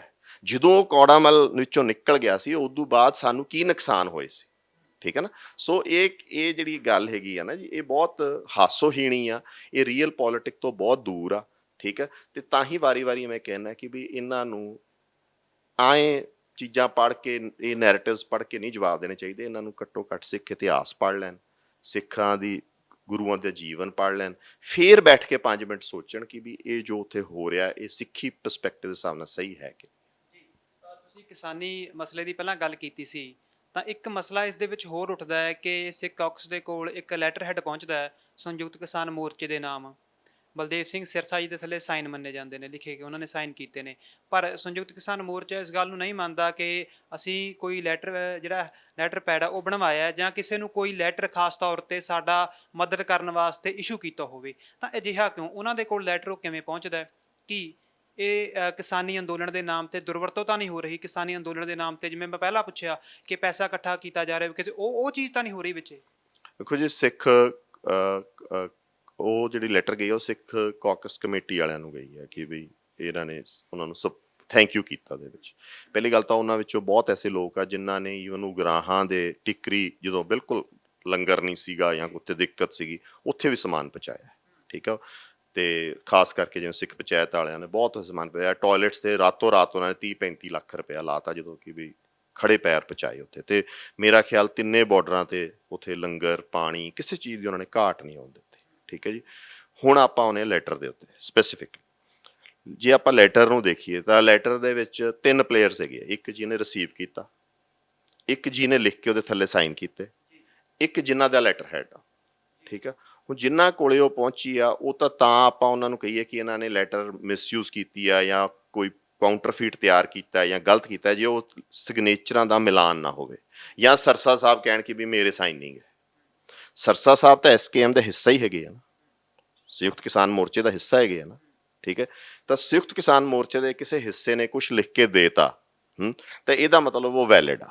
ਹੁਣ ਜੇ ਕੋਈ ਮਸਲਾ ਹੈ ਤਾਂ ਉਸ ਸਰਦਾਰ ਬਲਦੇਵ ਸਿੰਘ ਸਰਸਾ ਦਾ ਸੰਯੁਕਤ ਕਿਸਾਨ ਮੋਰਚੇ ਦੇ ਅੰਦਰੂਨੀ ਮਸਲਾ, ਠੀਕ ਹੈ ਨਾ, ਉਹਦੇ ਚ ਸਿੱਖ ਕੌਕਸ ਦਾ ਤਾਂ ਉਹ ਸਿੱਖ ਕੌਕਸ ਕਮੇਟੀ ਵਾਲਿਆਂ ਦਾ ਤਾਂ ਕੋਈ ਦੋਸ਼ ਹੀ ਨਹੀਂਗਾ। ਉਹਨਾਂ ਨੂੰ ਤਾਂ ਹੁਣ ਤੁਸੀਂ ਖਾਲਸਾ KTV ਵਾਲਿਆਂ ਨਾਲ ਕੰਮ ਕਰਦੇ ਹੋ, ਮੈਨੂੰ ਮਨਦੀਪ ਇੱਕ ਥੈਂਕ ਯੂ ਲੈਟਰ ਦੇ ਜਾਂਦਾ ਹੈ ਕੋਈ ਕਿ ਜੀ ਬੜਾ ਸੋਹਣਾ ਤੁਹਾਡੇ ਨਾਲ ਗੱਲ ਹੋਈ ਹੈ, ਸ਼ੁਕਰੀਆ ਦਾ ਲੈਟਰ ਦੇ ਜਾਂਦਾ ਹੈਗਾ, ਠੀਕ ਹੈ, ਸਾਈਨ ਕਰਕੇ। ਹੁਣ ਉਹ ਲੈਟਰ ਜਦੋਂ ਤੱਕ ਤੁਸੀਂ ਸਾਈਨ ਕਰਤੀ ਤਾਂ ਮੈਂ ਤਾਂ ਉਹਨੂੰ KTV ਦੇ ਉਹਦੇ ਤੋਂ ਹੀ ਮੰਨੂਗਾ ਨਾ। ਤੇ ਜੇ ਕੋਈ ਪ੍ਰੋਬਲਮ ਆ ਤਾਂ KTV ਦੇ ਗੁਨਾਹਗਾਰ ਤੁਸੀਂ ਹੋ, ਨਾ ਕਿ ਮੈਂ ਆ, ਠੀਕ ਆ। ਹੁਣ ਜੇ ਬਲਦੇਵ ਸਿੰਘ ਸਰਸਾ ਦੇ ਗੁਨੇਗਾਰ ਆ ਤਾਂ ਭਾਈ ਸਾਹਿਬ ਹਿੰਦੁਸਤਾਨ ਦਾ ਕਾਨੂੰਨ ਕਹਿੰਦਾ ਐਸੇ ਨਾਨ ਬੇਲੇਬਲ ਐਕਸ਼ਨ ਲੱਗਦੇ ਕਿ ਸਾਡੀ ਇਹਨੇ ਆਪਣਾ ਕਾਊਂਟਰਫੀਟ ਤਿਆਰ ਕੀਤੀ ਹੈ ਜਾਂ ਆਪਣਾ ਗਲਤ ਸਿਗਨੇਚਰ ਤੇ ਆਈ ਹੈ, ਧਾਰਾ ਹੀ ਮੇਰੇ ਖਿਆਲ 367 68 71 ਨਾਨ ਬੇਲੇਬਲ ਅਫੈਂਸ ਦਰਜ ਕਰਾਉਣ ਪਰਚਾ ਉਹਦੇ ਤੇ ਆਪਣੇ ਤੇ ਬਲਦੇਵ ਸਿੰਘ ਸਰਸੇ ਤੇ, ਜੇ ਸੱਚੇ ਹੈਗੇ ਆ ਤਾਂ। ਇਹਦਾ ਮਤਲਬ ਇਹ ਹੈ ਕਿ ਕੋਈ ਇੰਟਰਨਲ ਅੰਡਰਸਟੈਂਡਿੰਗ ਸੀਗੀ, ਉਹਨਾਂ ਨੇ ਉਹ ਲੈਟਰ ਭੇਜਦੀ ਹੈ। ਹੁਣ ਉਹ ਲੈਟਰ ਤੋਂ ਵਿੱਚੋਂ ਕੁਝ ਜਾਣੇ ਮੁਨਕਰ ਹੋ ਰਹੇ ਆ, ਠੀਕ ਆ। ਇਹ ਗੱਲ ਦੀ ਤਹਿਕੀਕਾਤ ਹੋਰ ਹੋਣੀ ਚਾਹੀਦੀ ਹੈ। ਜੇ ਬਲਦੇਵ ਸਿੰਘ ਸਰਸਾ ਇਸ ਗੱਲ ਦਾ ਗੁਨਾਹਗਾਰ ਆ ਕਿ ਉਹਨੇ ਇੱਕ ਜਾਲੀ ਲੈਟਰ ਭੇਜੀ ਹੈ ਜਾਂ ਗਲਤ ਲੈਟਰ ਭੇਜੀ ਜਾਂ ਗਲਤ ਲੈਟਰ ਹੈਡ ਤਿਆਰ ਕੀਤਾ ਹੈ, ਤਾਂ ਉਹਦਾ ਸੈਕਸ਼ਨ ਹੀ ਬੜੇ ਗੰਭੀਰ ਆ। ਕਿਉਂ ਨਹੀਂ ਫਿਰ ਸੰਯੁਕਤ ਕਿਸਾਨ ਮੋਰਚਾ ਉਸ ਬੰਦੇ ਨੂੰ ਸਸਪੈਂਡ ਕਰਕੇ ਉਹਦੇ ਤੇ ਲੀਗਲ ਐਕਸ਼ਨ ਲੈਂਦਾ? ਜਦੋਂ ਫੂਲ ਨੂੰ ਕੱਢ ਸਕਦੇ ਆ, ਕੁਛ ਦੇਰ ਵਾਸਤੇ ਸਸਪੈਂਡ ਕਰ ਸਕਦੇ, ਕੀ ਇਹ ਲੈਟਰ ਵਾਲੇ ਮਸਲੇ ਤੇ ਬਲਦੇਵ ਸਿੰਘ ਸਰਸੇ ਨੂੰ ਸਸਪੈਂਡ ਕੀਤਾ? ਕੁਛ ਨਹੀਂ ਕੀਤਾ। ਇਹਦਾ ਮਤਲਬ ਆ ਕਿ ਇੰਟਰਨਲ ਕਨਾਈਵੈਂਸ ਆ, ਇੰਟਰਨਲ ਗੱਲ ਹੋਈ ਆ, ਓਪਨਲੀ ਨਹੀਂ ਉਹ ਬੋਲ ਰਹੇ। ਉਹਨਾਂ ਦਾ ਕੀ ਕਾਰਨ ਆ, ਕਿਉਂ ਨਹੀਂ ਬੋਲ ਰਹੇ, ਤਾਂ ਉਹਨਾਂ ਨੂੰ ਪੁੱਛੋ। ਇੱਕ ਗੱਲ ਸਮਝਣੀ ਬੜੀ ਜ਼ਰੂਰੀ ਹੈ ਕਿ ਇੱਕ ਪਾਸੇ ਤਾਂ ਕਾਰਪੋਰੇਟ ਦੇਸ਼ਾਂ ਦੇ ਵਿੱਚ ਬਣੀ ਇੱਕ ਸੰਸਥਾ ਸਿੱਖ ਕੌਕਸ, ਉਹ ਮਦਦ ਕਰਦੀ ਹੈ ਭਾਰਤ ਦੇ ਵਿੱਚ ਚੱਲ ਰਹੇ ਅੰਦੋਲਨ ਦੇ ਵਿੱਚ। ਜਿਵੇਂ ਤੁਸੀਂ ਕਿਹਾ ਕਿ ਲੱਖਾਂ ਦੀ ਮਦਦ ਕੀਤੀ ਹੈ, ਕਿ ਅਮਰੀਕੀ ਤਾਕਤਾਂ ਉਹਨਾਂ ਨੂੰ ਇਹ ਮਦਦ ਕਰਨ ਤੋਂ ਨਹੀਂ ਰੋਕਦੀਆਂ ਹੋਣਗੀਆਂ ਜਾਂ ਕਹਿੰਦੀਆਂ ਹੋਣਗੀਆਂ, ਕਿਉਂਕਿ ਅਮਰੀਕਾ ਤੋਂ ਸਾਰਾ ਜਿਹੜਾ ਸਾਮਰਾਜਵਾਦ ਉੱਥੋਂ ਸ਼ੁਰੂ ਹੁੰਦਾ ਹੈ, ਉਹ ਕਾਰਪੋਰੇਟ ਦੇਸ਼ ਹੈ, ਉੱਥੇ ਇਹ ਚੀਜ਼ਾਂ ਦਾ ਮੁੱਢ ਉੱਥੋਂ ਬੰਨਿਆ ਗਿਆ। ਤਾਂ ਉਹ ਕਿਵੇਂ ਉੱਥੇ ਰਹਿ ਕੇ ਇਹਨਾਂ ਦੀ ਮਦਦ ਕਿਵੇਂ ਕਰ ਪਾ ਰਹੇ ਨੇ? ਵੈਸੇ ਤਾਂ ਵੇਖੋ ਜੀ, ਆਏ ਆ ਕਿ ਅਗੇਨ ਨਾ ਮਲਟੀ ਲੇਅਰਡ ਗੱਲਾਂ ਹੁੰਦੀਆਂ, ਠੀਕ ਹੈ। ਹੁਣ ਕੱਲ ਪਰਸੋਂ ਨੋਮ ਚੋਮਸਕੀ ਨੇ ਫਾਰਮਰਸ ਦੇ ਹੱਕ 'ਚ ਬੋਲਿਆ ਹੈ ਨਾ, ਅਮਰੀਕਾ 'ਚ ਰਹਿੰਦਾ ਹੈਗਾ, ਲੈਫਟਿਸਟ ਥਾਟ ਵਾਲੇ ਹੈਗੇ ਆ। ਪਰ ਹੁਣ ਆਪਾਂ ਜੇ ਤੁਹਾਡੇ ਵਾਲੀ ਗੱਲ ਤੇ ਵੀ ਆਈਏ ਤਾਂ ਡੈਫੀਨੇਟਲੀ ਇਹ ਨਹੀਂ ਕਿ ਉਹਨਾਂ ਤੇ ਕਿਸੇ ਤਰੀਕੇ ਦਾ ਦਬਾਅ ਨਹੀਂ ਪੈ ਸਕਦਾ। ਜਿਹੜੇ ਉੱਥੇ ਬੈਠ ਕੇ ਮਦਦ ਕਰ ਰਹੇ ਆ ਕਿਸੇ ਢੰਗ ਦੀ, ਤਾਂ ਉਹ ਬਹੁਤ ਵੱਡਾ ਰਿਸਕ ਲੈ ਕੇ ਮਦਦ ਕਰ ਰਹੇ ਆ, ਠੀਕ ਆ। ਆਪਾਂ ਉਹਨੂੰ ਕਹਿ ਨਹੀਂ ਸਕਦੇ ਕਿਉਂਕਿ ਉਹਨਾਂ 'ਚੋਂ ਕਈ ਜਾਣੇ ਬਿਜ਼ਨਸਿਸ 'ਚ ਇਨਵੋਲਵਡ ਹੈਗੇ ਆ, ਤੇ ਡੈਫੀਨੇਟਲੀ ਉਹ ਕਾਰਪੋਰੇਟਸ ਨਾਲ ਵੀ ਇਨਵੋਲਵਡ ਹੈਗੇ ਆ। ਤੇ ਅਰੁੰਧਤੀ ਰੋਏ ਜਿਵੇਂ ਲਿਖਦੀ ਆ ਕਿ ਵੀ ਕਾਰਪੋਰੇਟਸ ਦੇ ਅਗੇਂਸਟ ਭਾਰਤ ਦੇ ਵਿੱਚੋਂ ਇੱਕ ਖਬਰ ਛਪਵਾਉਣੀ ਵੀ ਹੈ ਬਹੁਤ ਵੱਡਾ ਮੁਸ਼ਕਲ ਕੰਮ ਹੈਗਾ ਉਹਨਾਂ ਦੇ ਅਖਬਾਰਾਂ 'ਚ। ਮੈਂ ਖੁਦ ਕਾਰਪੋਰੇਟਸ 'ਚ ਕਈਆਂ 'ਚ ਕੰਮ ਕੀਤਾ, ਸਿਟੀ ਬੈਂਕ ਕਰਕੇ ਆ ਨਾਲ, ਠੀਕ ਹੈ ਨਾ। ਤੇ ਮੈਨੂੰ ਪਤਾ ਹੈ ਕਿ ਉਹ ਜਾਇੰਟਸ ਹੁੰਦੇ ਆ, ਉਹਨਾਂ ਦੇ ਅਗੇਂਸਟ ਕੁਛ ਵੀ ਚੀਜ਼ ਕਰਨੀ ਬਹੁਤ ਮੁਸ਼ਕਿਲ ਆ। ਤੇ ਜੇ ਉਹ ਬੰਦੇ ਕਰ ਰਹੇ ਆ ਤਾਂ ਮੇਰਾ ਖਿਆਲ ਆਪਾਂ ਨੂੰ ਵੀ should be thankful to them, it's hats off to them ਕਿ ਉਹ ਇੰਨਾ ਰਿਸਕ ਲੈ ਕੇ ਫਿਰ ਵੀ ਉਹ ਮਦਦ ਕਰ ਰਹੇ ਆ ਜਾਂ ਕਿਸੇ ਤਰੀਕੇ ਦੀ ਮਦਦ ਵਾਸਤੇ ਵੀ ਅੱਗੇ ਆਉਂਦੇ ਆ। ਤਾਂ ਅੱਜ ਹੋ ਸਕਦਾ ਸਬਸੀਕੁਐਂਟਲੀ ਜਾਂ ਕਿਸੇ ਟਾਈਮ ਉਹਨਾਂ ਨੂੰ ਉਹਦਾ ਖਮਿਆਜ਼ਾ ਵੀ ਭੁਗਤਣਾ ਪਵੇ ਆਪਦੇ ਭਰਾਵਾਂ ਦੀ ਮਦਦ ਕਰਨ ਦਾ। ਰਾਜਵਿੰਦਰ ਬੈਂਸ ਸਾਹਿਬ ਵਾਰਿਸ ਪੰਜਾਬ ਦੇ ਨਾਲ ਉਹਨਾਂ ਦੇ ਲਿੰਕ ਜੋੜਦੇ ਨੇ ਕਿ ਵਾਰਿਸ ਪੰਜਾਬ ਦੇ ਨਾਲ ਸਿੱਖ ਕੌਕਸ ਦੇ ਲਿੰਕ ਜੁੜਦੇ ਨੇ, ਅਤੇ ਉਹ ਇਹ ਵੀ ਕਹਿੰਦੇ ਨੇ ਕਿ ਦੀਪ ਸਿੱਧੂ ਜਿਹੜੇ ਸਟੇਟ ਵੱਲ ਜਾਂ ਸਟੇਟ ਦੇ ਬਿਠਾਏ ਹੋਏ ਬੰਦੇ ਨੇ, ਤਾਂ ਉਹ ਇਨਡਾਇਰੈਕਟਲੀ ਇਹ ਸਾਰੀ ਗੱਲ ਜੋੜਦੇ ਨੇ ਕਿ ਜਿਹੜੀ ਸਿੱਖ ਕੌਕਸ ਹੈ ਉਹ ਭਾਰਤੀ ਸਟੇਟ ਦੀ ਸੰਸਥਾ ਹੈ, ਭਾਰਤੀ ਸਟੇਟ ਤੋਂ ਉਹਨਾਂ ਨੂੰ ਫੰਡਿੰਗ ਹੁੰਦੀ ਹੈ। ਤੇ ਇਹਦੇ ਵਿੱਚ ਜਿਹੜਾ ਇਹਨਾਂ ਦਾ ਸੰਬੰਧ ਹੈ ਵਾਰਿਸ ਪੰਜਾਬ ਦੇ ਨਾਲ, ਉਹ ਕਿੰਨਾ ਕੁ, ਉਹ ਮਾਮਲਾ ਕੀ ਹੈ? ਦੇਖੋ ਜੀ, ਬੈਂਸ ਸਾਹਿਬ ਤਾਂ ਆਪਦੇ ਲੈਕਚਰ ਦੇ ਉਹਦੇ ਗੱਲਬਾਤ ਦੇ ਵਿੱਚ ਇਹ ਕਹਿੰਦੇ ਆ ਵੀ ਲੰਗਰ ਵੀ ਨਹੀਂ ਲੱਗ ਸਕਦੇ, ਠੀਕ ਹੈ ਨਾ, ਵੀ ਲੰਗਰ ਵੀ ਤਾਂ ਲੱਗੇ ਕਿਉਂਕਿ ਉਹ ਬਾਹਰੋਂ ਆਇਆ। ਤਾਂ ਆਪਾਂ ਜੇ ਬੈਂਸ ਸਾਹਿਬ ਦੀ ਇਸ ਗੱਲ ਨੂੰ ਲਈਏ ਤਾਂ ਬੈਂਸ ਸਾਹਿਬ ਤਾਂ ਫਿਰ ਇਹਦਾ ਮਤਲਬ ਗੋਦੀ ਮੀਡੀਆ ਜੋ ਕਹਿਣਾ ਚਾਹੁੰਦਾ ਉਹੀ ਕਹਿਣਾ ਚਾਹੁੰਦੇ ਆ। ਗੋਦੀ ਮੀਡੀਆ ਵੀ ਤਾਂ ਇਹੀ ਕਹਿੰਦਾ ਨਾ ਕਿ ਵੀ ਉੱਥੇ ਕਿਸਾਨਾਂ ਦੇ ਆਪਦੇ ਲੰਗਰ ਨਹੀਂ ਲੱਗੇ ਵੇ, ਤਾਂ ਫੰਡਡ ਲੰਗਰ ਆ ਬਾਹਰੋਂ, ਕਹਿੰਦਾ ਨਾ ਗੋਦੀ ਮੀਡੀਆ। ਸ਼ੁਰੂ 'ਚ ਕਹਿੰਦਾ ਸੀਗਾ ਕਿ ਵੀ ਤਾਂ ਲੰਗਰ ਐਸੇ ਲਗੇ ਹੋਏ ਹੈ, ਕੈਸੇ ਲਗੇ ਹੋਏ ਹੈ, ਤਾਂ ਬਾਹਰ ਇਹ ਤੋਂ ਲਗਾ ਹੀ ਨਹੀਂ ਸਕਤੇ, ਬਾਹਰੋਂ ਲੱਗੇ ਹੋਏ ਹੈ ਨਾ, ਵੀ ਬਾਹਰੋਂ ਪੈਸਾ ਆ ਰਿਹਾ ਤਾਂ ਲੱਗੇ ਹੋਏ, ਬਾਹਰੋਂ ਫੰਡ ਹੋ ਰਿਹਾ, ਦੁਸ਼ਮਣ ਕੰਟਰੀਆਂ ਫੰਡ ਕਰ ਰਹੀਆਂ, ਫੋਰਨ ਹੈਂਡ ਆ ਇਹਦੇ ਵਿੱਚ। ਤਾਂ ਹੁਣ ਤੁਸੀਂ ਇੱਕ ਗੱਲ ਨੂੰ ਸਮਝੋ ਕਿ ਇੱਕ ਪਾਸੇ ਤਾਂ ਬੈਂਸ ਸਾਹਿਬ ਤੁਹਾਡੀਆਂ ਸੰਸਥਾਵਾਂ ਤੇ ਕੁਐਸਚਨ ਚੱਕ ਕੇ ਉਹਨੂੰ ਆਪਦੇ ਫਾਦਰ ਨੂੰ ਵੀ ਨਹੀਂ ਬਖਸ਼ਦੇ ਪਏ, ਤੇ ਉਹ ਸਾਰੀਆਂ ਨੂੰ ਧੁੰਦਲਾ ਕਰਦੇ ਪਏ, ਉਹਨਾਂ ਤੇ ਕਿਚੜ ਸਿੱਟਦੇ ਪਏ ਆ। ਦੂਜੇ ਪਾਸੇ ਐਗਜ਼ੈਕਟਲੀ ਉਹੀ ਭਾਸ਼ਾ ਬੋਲਦੇ ਪਏ ਜਿਹੜੇ ਗੋਦੀ ਮੀਡੀਆ ਬੋਲਦਾ ਲੰਗਰਾਂ ਬਾਰੇ, ਠੀਕ ਹੈ, ਕਿ ਵੀ ਲੰਗਰ ਵੀ ਨਹੀਂ ਤੁਸੀਂ ਤਾਂ ਲਾ ਸਕਦੇ। ਕੀ ਤੁਹਾਨੂੰ ਲੱਗਦਾ ਕਿ ਵੀ ਲੰਗਰ ਲਾਉਣਾ ਮੁਸ਼ਕਿਲ ਸੀਗਾ ਉੱਥੇ ਉਸ ਜਗ੍ਹਾ ਤੇ? ਸ਼ੰਭੂ ਹੈ, ਜਿਹੜਾ ਲੰਗਰ ਉੱਥੇ ਤਾਂ 2-2 ਹਜ਼ਾਰ ਬੰਦੇ ਨੂੰ ਬਾਅਦ ਚ ਖਵਾਉਂਦੇ ਰਹੇ ਆ। ਪਹਿਲਾਂ ਤਾਂ 100-150 ਬੰਦਾ ਹੀ ਖਾਂਦਾ ਹੁੰਦਾ ਸੀ ਦਿਨ ਦੇ ਵਿੱਚ, ਤੇ ਆਸੇ-ਪਾਸੇ ਦੇ ਪਿੰਡਾਂ ਦੇ ਲੋਕ ਦਿੰਦੇ ਸੀਗੇ, ਉਹਨਾਂ ਨਾਲ ਗੱਲ ਕੀਤੀ ਜਾ ਸਕਦੀ। ਉੱਥੇ ਮੋਹੀ ਪਿੰਡ ਵਾਲੇ ਆ, ਫਿਰ ਇੱਕ ਬਾਂਸਲਾ ਪਿੰਡ ਦੇ ਅਮਰੀਕ ਸਿੰਘ ਹੈਗੇ, ਤੁਸੀਂ ਫੋਨ ਨੰਬਰ ਮੇਥੋਂ ਲੈ ਕੇ ਉਹਨਾਂ ਨੂੰ ਪੁੱਛ ਲਓ ਕਿ ਵੀ ਚਾਹ ਦਾ ਲੰਗਰ ਉਹ ਲਾਉਂਦੇ ਸੀਗੇ। ਉਹਦੇ ਇਲਾਵਾ ਆਪਣਾ ਖਾਲਸਾ ਏਡ ਵਾਲੇ, ਤੁਸੀਂ ਉਹਨਾਂ ਨੂੰ ਪੁੱਛ ਸਕਦੇ ਹੋ। ਆਪਣਾ ਬਾਈ ਖੁਸ਼ਹਾਲ ਸਿੰਘ ਹੈਗੇ ਆ, ਆਪਣਾ ਕੇਂਦਰੀ ਸਿੰਘ ਸਭਾ ਦੇ, ਇਹਨਾਂ ਦਾ ਭਾਣਜਾ ਲੜਕਾ ਬਾਠ ਆ ਮੁੰਡਾ, ਠੀਕ ਹੈ ਨਾ, ਉਹ ਲੰਗਰ ਲੈ ਕੇ ਆਉਂਦਾ ਹੁੰਦਾ ਸੀ। ਉਹਨੇ ਲੰਗਰ ਪਹਿਲੇ ਡੇ 1 ਤੋਂ ਲਾਇਆ। ਸੋ ਰਾਜਵਿੰਦਰ ਸਿੰਘ ਬੈਂਸ ਹਰਿਆਂ ਦਾ ਤਾਂ ਇਹ ਜਿਹੜਾ ਖਿਆਲੀ ਪੁਲਾਓ ਬਣਾ ਰਹੇ ਆ ਜਾਂ ਇੰਟੈਂਸ਼ਨਲੀ ਮੋਦੀ ਦੀ ਭਾਸ਼ਾ ਬੋਲ ਰਹੇ ਆ, ਇਹ ਉਹ ਹੀ ਜਾਣਨ। ਗੱਲਬਾਤ ਕੀਤੀ ਜਾਵੇ ਕਿਤਾਬ ਦੇ ਬਾਰੇ, ਕਿਤਾਬ ਸਿੱਖ ਕੌਕਸ ਦੇ ਉੱਤੇ ਕਈ ਤਰ੍ਹਾਂ ਦੇ ਇਲਜ਼ਾਮ ਲਗਾਉਂਦੀ ਹੈ। ਸਿੱਖ ਕੌਕਸ ਦੇ ਉੱਤੇ ਅਜਿਹੇ ਇਲਜ਼ਾਮ ਲਗਾਏ ਕਿਉਂ ਜਾ ਰਹੇ ਨੇ ਕਿ ਇਹ ਸੰਸਥਾ ਆਉਣ ਵਾਲੇ ਸਮੇਂ ਦੇ ਵਿੱਚ ਐਡੀ ਵੱਡੀ ਹੋ ਸਕਦੀ ਹੈ ਕਿ ਸਿੱਖਾਂ ਨੂੰ ਇਸ ਸੰਸਥਾ ਤੋਂ ਇਲਾਵਾ ਕਿਤੇ ਹੋਰ ਟੇਕ ਹੀ ਨਾ ਲੈਣੀ ਪਵੇ? ਨਹੀਂ, ਵੇਖੋ ਆਏ ਆ ਕਿ ਜਿਹੜੀਆਂ ਸੰਸਥਾਵਾਂ ਹੁੰਦੀਆਂ ਨਾ, ਮਲਟੀਪਲ ਲੇਅਰਸ ਤੇ ਤੁਸੀਂ ਸੰਸਥਾ ਬਣਾਉਂਦੇ ਹੋ। ਜਦੋਂ ਤੁਸੀਂ ਅੱਜ ਦੇ ਜ਼ਮਾਨੇ 'ਚ ਤੁਸੀਂ ਇਹ ਨਹੀਂ ਕਹਿ ਸਕਦੇ ਵੀ ਇੱਕ ਸੰਸਥਾ ਨਾਲ ਤੁਸੀਂ ਸਾਰੀ ਲੜਾਈ ਲੜ ਲਓਗੇ, ਠੀਕ ਹੈ ਨਾ। ਇੱਥੇ ਵੀ ਆਪਾਂ ਆਪ ਜੇ ਵੇਖੀਏ ਤੇ ਸ਼੍ਰੋਮਣੀ ਗੁਰਦੁਆਰਾ ਪ੍ਰਬੰਧਕ ਕਮੇਟੀ ਆ, ਚੀਫ ਖਾਲਸਾ ਦੀਵਾਨ ਆ, ਕੇਂਦਰੀ ਗੁਰੂ ਸਿੰਘ ਸਭਾ ਹੈ, ਗੁਰੂ ਗੋਬਿੰਦ ਸਿੰਘ ਫਾਊਂਡੇਸ਼ਨ ਆ, ਹੋਰ ਨਿੱਕੀਆਂ ਬਹੁਤ ਸੰਸਥਾਵਾਂ ਤੇ ਬੜਾ ਕੁਛ ਹੋ ਰਿਹਾ, ਠੀਕ ਹੈ ਨਾ। ਉਹ ਸਾਰੇ ਜਾਣੇ ਲੜ ਰਹੇ ਆ ਇੱਕ ਲੜਾਈ। ਉਹ ਕੋਈ ਕੁਛ ਕਰ ਰਿਹਾ, ਕੋਈ ਕੁਛ ਕਰ ਰਿਹਾ, ਹੈ ਨਾ। ਕੋਈ ਸਿਰਫ ਗੁਰਬਾਣੀ ਸਿਖਾਉਣ ਦਾ ਕੰਮ ਕਰ ਰਿਹਾ। ਹੁਣ ਆਪਾਂ ਉਹਨੂੰ ਕਹੀਏ ਵੀ ਤੂੰ ਗੁਰਬਾਣੀ ਦਾ ਸ਼ੁੱਧ ਉਚਾਰਨ ਸਿਖਾਉਣਾ, ਤੂੰ ਤਾਂ ਭਾਈ ਲੜਿਆ ਨਹੀਂ ਕੌਮ ਵਾਸਤੇ, ਦੇਖੋ ਉਹਦਾ ਉਹੀ ਕੰਮ ਆ। ਉਸੇ ਤਰੀਕੇ ਨਾਲ ਅਮਰੀਕਾ ਦੇ ਜਿਹੜੇ ਵਿੱਚ ਜਾ ਕੇ ਆਪਣੇ ਲੋਕ ਵਸੇ ਆ, ਜਿਹੜੇ ਪੰਥ ਦੇ ਦਰਦੀ ਆ, ਜਿਹੜੇ ਪਿਛਾਂਹ ਜਿਹੜੇ ਸੋਚਦੇ ਆ ਸਾਡੇ ਲੋਕਾਂ ਦਾ ਕੁਛ ਹੋਵੇ, ਜਿਹੜੇ ਸਾਡੇ ਉੱਥੇ ਆ ਕੇ ਨਵੇਂ ਮੁੰਡੇ ਵਾਸਤੇ ਆ ਉਹਨਾਂ ਦਾ ਕੁਛ ਹੋਵੇ, ਤਾਂ ਉਹਨਾਂ ਨੇ ਨੰਬਰ ਆਫ ਆਰਗੇਨਾਈਜੇਸ਼ਨਸ ਬਣਾਈਆਂ ਗਈਆਂ। ਕੋਈ ਇੱਕ ਆਰਗੇਨਾਈਜੇਸ਼ਨ ਨਹੀਂ ਗਈ ਉੱਥੇ, ਠੀਕ ਹੈ। ਹਰੇਕ ਆਰਗੇਨਾਈਜੇਸ਼ਨ ਦਾ ਇੱਕ ਸਪੈਸੀਫਿਕ ਪਰਪਸ ਆ, ਜਿਹਨੂੰ ਆਪਾਂ ਕਹਿ ਜਾਈਏ SPV ਅੱਜ ਦੇ ਜ਼ਮਾਨੇ 'ਚ ਕਹਿੰਦੇ ਆ, ਕਾਰਪੋਰੇਟਸ 'ਚ ਕਹਿ ਲਓ, ਜਾਂ ਈਵਨ ਸਪੈਸ਼ਲ ਪਰਪਸ ਵਾਹੀਕਲ ਆ। ਉਹ ਸਪੈਸ਼ਲ ਪਰਪਸ ਵਾਹੀਕਲ ਆ ਜਿਹੜਾ, ਉਹ ਇੱਕ ਸਪੈਸ਼ਲ ਟਾਸਕ ਪੂਰਾ ਕਰਦਾ ਹੈ। ਜਿਹੜਾ ਸਿੱਖ ਕੌਕਸ, ਜਿਹੜਾ ਕਾਂਗਰੈਸ਼ਨਲ ਕੌਕਸ ਆ, ਉਹ ਜਿਹੜੀਆਂ ਸਿੱਖਾਂ ਦੀਆਂ ਇਸ਼ੂਜ਼ ਆ, ਅਮਰੀਕਾ 'ਚ ਜਦੋਂ ਜਾ ਕੇ ਆਪਾਂ ਵਸਦੇ ਹਾਂ, ਤੁਸੀਂ ਮੈਂ ਕੋਈ ਜਾ ਕੇ ਉੱਥੇ ਵਸਦਾ ਹੈ, ਤੁਹਾਡੇ ਪੱਗ ਦਾ ਇਸ਼ੂ ਆਉਂਦਾ ਹੈ, ਤੁਹਾਡੇ ਕੋਈ ਹੋਰ ਇਸ਼ੂਜ਼ ਆਉਂਦੇ ਆ, ਤੁਹਾਡੇ ਰਹਿਤ ਨੂੰ ਲੈ ਕੇ ਕੋਈ ਇਸ਼ੂ ਆਉਂਦਾ, ਜਿਹੜੀਆਂ ਤੁਹਾਡੀਆਂ ਰਾਈਟਸ ਐਜ਼ ਅ ਸਿੱਖ ਹੈਗੀਆਂ, ਉਹਨਾਂ ਨੂੰ ਉਹ ਪ੍ਰੋਟੈਕਟ ਕਰਦੇ ਆ, ਤਾਂ ਉਹ ਇੱਕ ਬਹੁਤ ਇੰਪੋਰਟੈਂਟ ਆ। ਫਿਰ ਉਹਦੇ ਇਲਾਵਾ ਜਦੋਂ ਤੁਹਾਡੀ ਇੱਥੇ ਮਾਈਨੋਰਿਟੀਜ਼ ਦਾ ਘਾਣ ਹੁੰਦਾ ਹੈ, ਜਾਂ ਤੇ ਉਧਰੋਂ ਕੋਈ ਇੱਥੇ ਕੀ ਕਿਤੇ ਹੋਰ ਵੀ ਹੋ ਸਕਦਾ ਵਰਲਡ 'ਚ, ਅੱਜ ਤਾਂ ਆਪਾਂ ਸਪੈਸੀਫਿਕ ਹੋ ਗਏ ਨਾ ਇੱਥੇ, ਤਾਂ ਕਿਤੇ ਹੋਰ ਵੀ ਹੁੰਦਾ, ਤਾਂ ਉਹ ਸਿੱਖਾਂ ਦੇ ਹੱਕ ਦੇ ਵਿੱਚ ਉੱਥੇ ਆਵਾਜ਼ ਬੁਲੰਦ ਕਰਦੇ ਆ। ਸੋ ਇਹ ਟੋਟਲ ਇਹ ਨਹੀਂ ਆਪਾਂ ਕਹਿ ਸਕਦੇ ਕਿ ਇੱਕ ਆਰਗੇਨਾਈਜੇਸ਼ਨ ਹੀ ਸਾਰਾ ਕੁਝ ਗ੍ਰੈਬ ਕਰਨ ਨੂੰ ਫਿਰਦੀ ਆ। ਉਹ ਆਪਦਾ ਇੱਕ ਰੋਲ ਅਦਾ ਕਰ ਰਹੇ ਆ। ਜਿਵੇਂ ਤੁਸੀਂ ਇੱਕ ਆਪਦਾ ਰੋਲ, ਲੈਟਸ ਸੇ ਤੁਸੀਂ ਪੰਜਾਬ ਦੇ ਹਿੱਤਾਂ ਵਾਸਤੇ ਇੱਕ ਚੰਗੀ ਪ੍ਰੈਸ ਦੇ ਕੇ ਇੱਕ ਆਪਦਾ ਰੋਲ ਅਦਾ ਕਰ ਰਹੇ ਆ, ਠੀਕ ਹੈ। ਹੁਣ ਆਪਾਂ ਇਹ ਨਹੀਂ ਕਹਿ ਸਕਦੇ ਵੀ ਕਿ ਤੁਸੀਂ ਸਾਰਾ ਕੁਝ ਹੀ ਕਰ ਦੋਗੇ। ਕੋਈ ਵੀ ਸੰਸਥਾ, ਕੋਈ ਵੀ ਇਨਸਾਨ, ਕੋਈ ਵੀ ਜਥੇਬੰਦੀ ਸਭ ਕੁਝ ਨਹੀਂ ਕਰ ਸਕਦੀ ਹੁੰਦੀ। ਤਾਂ ਹਰ ਬੰਦੇ ਦਾ ਇੱਕ ਸਪੈਸੀਫਿਕ ਰੋਲ ਆ। ਤੁਸੀਂ ਉਹਨੂੰ ਜੱਜ ਵੀ ਕਰਨਾ ਹੈ, ਤੁਸੀਂ ਉਹਨੂੰ ਅੰਡਰਸਟੈਂਡ ਵੀ ਕਰਨਾ ਹੈ, ਤੁਸੀਂ ਵੇਖਣਾ ਵੀ ਹੈ। ਤਾਂ ਸਿਰਫ ਇਹ ਵੇਖੋ ਕਿ ਹਾਂ ਵੀ ਆਹ ਰੋਲ ਵਾਸਤੇ ਇਹ ਬਣੀ ਸੀ, ਉਸ ਰੋਲ ਦੇ ਉੱਤੇ ਇਹਦੇ 'ਚ ਕਿੱਥੇ ਕਿ ਜੇ ਹੁਣ ਤਾਈ ਹੈ ਤੇ ਕਿੰਨੇ ਕਦਮ ਇਹ ਚੱਲ ਰਹੀ ਆ। ਉਹਦੇ ਬਿਯੋਂਡ ਇਹ ਕਵਾਂਗੇ, ਮੈਂ ਕਹਾਂ ਜੀ ਮਨਦੀਪ ਸਿੰਘ ਨੇ ਤਾਂ ਜੀ ਅੱਜ ਆ ਕੇ ਜੀ ਸਿੱਖ ਫੈਡਰਲਿਜ਼ਮ ਦੀ ਇੱਥੇ ਗੱਲ ਹੀ ਨਹੀਂ ਕੀਤੀ, ਹੈ ਨਾ।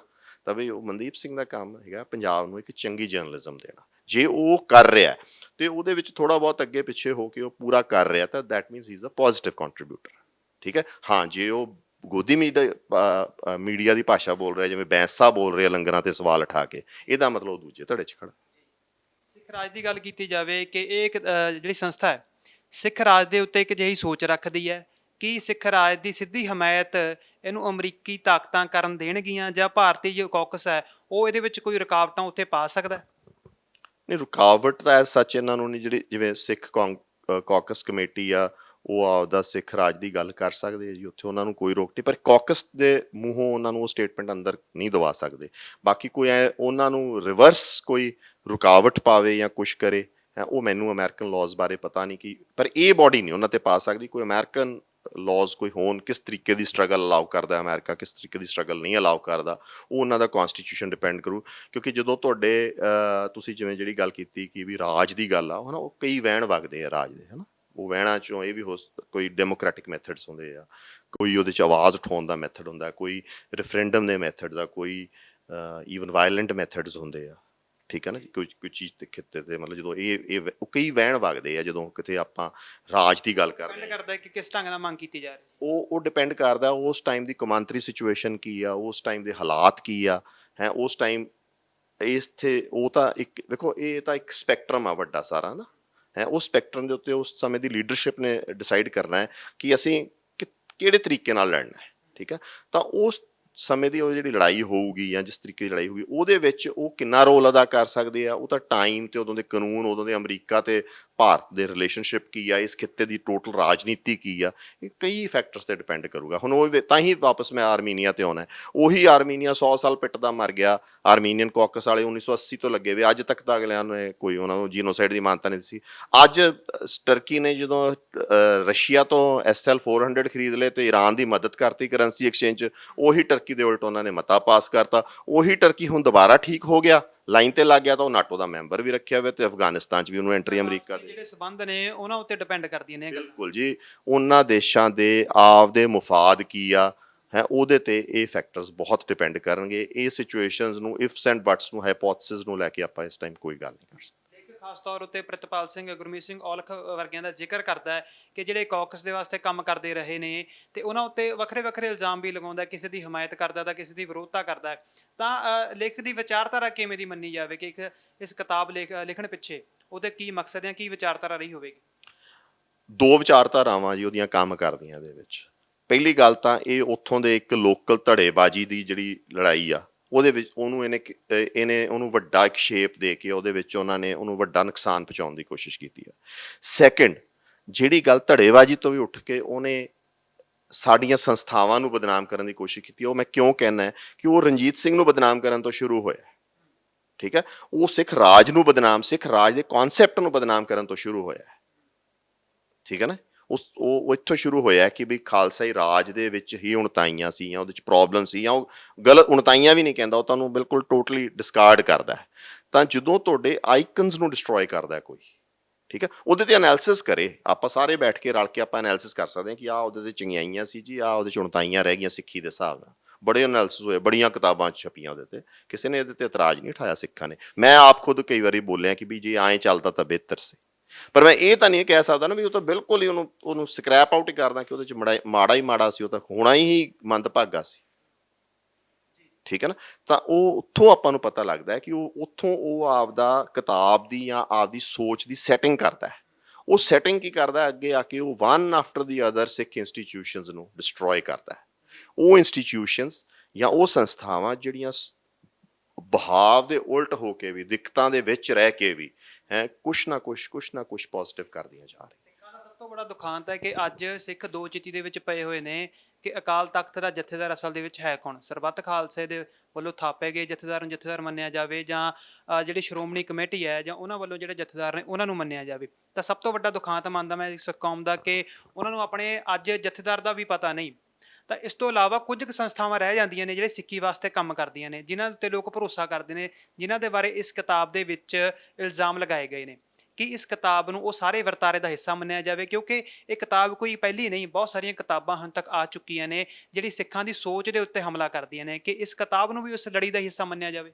ਬਿਲਕੁਲ ਜੀ, ਆਪਾਂ ਇਸ ਗੱਲ ਦੀ ਤਾਂ ਕੋਈ ਸ਼ੱਕ ਵਾਲੀ ਗੱਲ ਹੀ ਨਹੀਂ। ਇਹਦਾ ਮੇਨ ਜਿਹੜਾ ਮੋਟਿਵ ਇਹ ਹੈਗਾ ਕਿ ਜਿਹੜੀਆਂ ਸੰਸਥਾਵਾਂ ਜਿਹੜੀਆਂ ਆਉਣ ਵਾਲੀਆਂ ਵੀ ਕੋਈ ਚੰਗੀਆਂ ਸੰਸਥਾਵਾਂ ਹੈ ਨਾ, ਉਹਨੂੰ ਵੀ ਇਹਨੇ ਤਾਂ ਵਿੱਚ ਲਪੇਟਤਾ। ਕੱਲ ਨੂੰ ਤੁਸੀਂ ਮੈਂ ਉੱਠ ਕੇ ਕੋਈ ਸਿੱਖ ਦੇ ਵਾਸਤੇ ਕੰਮ ਕਰਨਾ ਚਾਹੁੰਦੇ, ਇਹਨੇ ਤੇ ਰਾਜਵੰਤ ਬੈਂਸ ਸਾਹਿਬ ਨੇ ਇਹ ਕਹਿਤਾ ਕਿ ਵੀ ਜਿਹੜਾ ਵੀ ਬੰਦਾ ਕੋਈ ਪੋਜ਼ਿਟਿਵ ਕੰਮ, ਮਤਲਬ ਇਹ ਤਾਂ ਸ਼ੁਕਰ ਆ ਹਲੇ ਪੁਰਾਣੇ ਸਮੇਂ 'ਚ ਨਹੀਂ ਪੈਦਾ ਹੋ ਗਏ, ਨਹੀਂ ਤਾਂ ਇਹਨਾਂ ਨੇ ਕਹਿਣਾ ਸੀ ਕਿ ਭਗਤ ਸਿੰਘ ਤੇ ਬੱਬਰ ਅਕਾਲੀ ਜਿਹੜੇ ਹੈਗੇ ਆ ਉਹ ਤਾਂ ਪੇਡ ਬੰਦੇ ਹੈਗੇ ਆ ਸਰਕਾਰਾਂ ਦੇ। ਠੀਕ ਹੈ ਨਾ, ਉਹ ਤਾਂ ਗਾਂਧੀ ਵਾਲੀ ਸਟਰਗਲ ਤੋਂ ਪਾਸੇ ਲੈ ਕੇ ਜਾ ਰਹੇ ਆ ਸਾਰੀ ਗੱਲ। ਠੀਕ ਹੈ ਨਾ, ਮਤਲਬ ਐਂ ਤਾਂ ਆਪਾਂ ਕਿਸੇ ਤੇ ਵੀ ਇਲਜ਼ਾਮ ਲਾ ਸਕਦੇ ਹਾਂ। ਇਹ ਕੋਈ ਕਹਿਣਾ ਸਹੀ ਨਹੀਂ ਹੈ ਕਿ ਵੀ ਜੀ ਜਿਹੜਾ ਬੰਦਾ ਜੀ ਥੋੜਾ ਜਿਹਾ ਗਰਮ ਨਾਰਾ ਦਿੰਦਾ ਜੀ ਉਹ ਤਾਂ ਜੀ ਉਸ ਪਾਸੇ ਲਿਜਾ ਰਿਹਾ। ਮਤਲਬ ਇਟਸ ਅਬਨੋਕਸ਼ੀਅਸ। ਮਤਲਬ ਆਪ ਬੈਂਸ ਸਾਹਿਬ ਜਿਹੜੇ ਜੁਝਾਰੂਆਂ ਦੇ ਕੇਸ ਲੜਦੇ ਰਹੇ, ਉਦੋਂ ਬਾਅਦ ਉਹਨਾਂ ਦੇ ਪਿਤਾ ਜੀ ਨੇ ਬਹੁਤ ਕੰਮ ਕੀਤਾ, ਉਹਨਾਂ ਤੇ ਸਵਾਲ ਚੱਕਦੇ। ਇਹ ਐਕਚੁਅਲੀ ਇਹ ਇਸ ਕਰਕੇ ਆ ਤਾਂ ਕਿ ਕਿਤੇ ਨਾ ਕਿਤੇ ਜਿਹੜੀ ਭਾਰਤੀ ਸਰਕਾਰ ਆ ਉਹ ਇਸ ਖਿੱਤੇ 'ਚ ਡਰੀ ਵੀ ਹੈ ਇਸ ਟਾਈਮ। ਠੀਕ ਆ, ਤਾਂ ਉਹਨੇ ਲੱਖਾਂ ਰੁਪਏ ਕਰੋੜਾਂ ਰੁਪਏ ਖਰਚ ਕੇ ਇਹ ਜੇ ਬੰਦਿਆਂ ਨੂੰ ਅੱਗੇ ਕੀਤਾ, ਪੀਟਰ ਵਰਗਿਆਂ ਨੂੰ, ਹੋਰਾਂ ਨੂੰ, ਕੁਛ ਬੰਦਿਆਂ ਨੂੰ ਲਾਲਚ ਦਿੱਤੇ ਹੈਗੇ ਆ। ਠੀਕ ਆ, ਤੇ ਇਹ ਕੌਮ ਤੋਂ ਬਾਹਰ ਦੇ ਲੋਕ ਆ, ਇਹਨਾਂ ਦੀ ਗੱਲ ਨੂੰ ਜ਼ਿਆਦਾ ਤਰਜੀਹ ਦੇਣੀ ਆਪਣੀ ਹੀ ਬੇਵਕੂਫੀ ਆ। ਮਤਲਬ ਮੈਂ ਤਾਂ ਇਹ ਵੀ ਸਮਝੂਗਾ ਕਿ ਆਪਾਂ ਲੋਕਾਂ ਨੂੰ ਇਹਨਾਂ ਜਿਹੀਆਂ ਦੀ ਕਿਤਾਬਾਂ ਪੜ੍ਹਨੀਆਂ ਤੇ ਇੰਟਰਵਿਊ ਦੇਣੇ ਵੀ ਨਹੀਂ ਨਾ ਚਾਹੀਦੇ। ਠੀਕ, ਇੱਥੇ ਇੱਕ ਹੋਰ ਗੱਲ ਆ ਜਾਂਦੀ ਹੈ ਵਿੱਚ, ਜਿਵੇਂ ਤੁਸੀਂ ਕਿਹਾ ਕਿ ਇਹਨਾਂ ਨੂੰ ਤਰਜੀਹ ਨਹੀਂ ਦੇਣੀ ਚਾਹੀਦੀ, ਪਰ ਅੱਜ ਇਹ ਕਿਤਾਬ ਲਿਖੀ ਗਈ ਹੈ, ਅਜਿਹੀਆਂ ਹੋਰ ਵੀ ਕਈ ਕਿਤਾਬਾਂ ਲਿਖੀਆਂ ਗਈਆਂ ਨੇ, ਭਵਿੱਖ ਦੇ ਵਿੱਚ ਇਹੀ ਕਿਤਾਬਾਂ ਇੱਕ ਸਬੂਤ ਦੇ ਤੌਰ ਤੇ ਕੰਮ ਆਉਣਗੀਆਂ।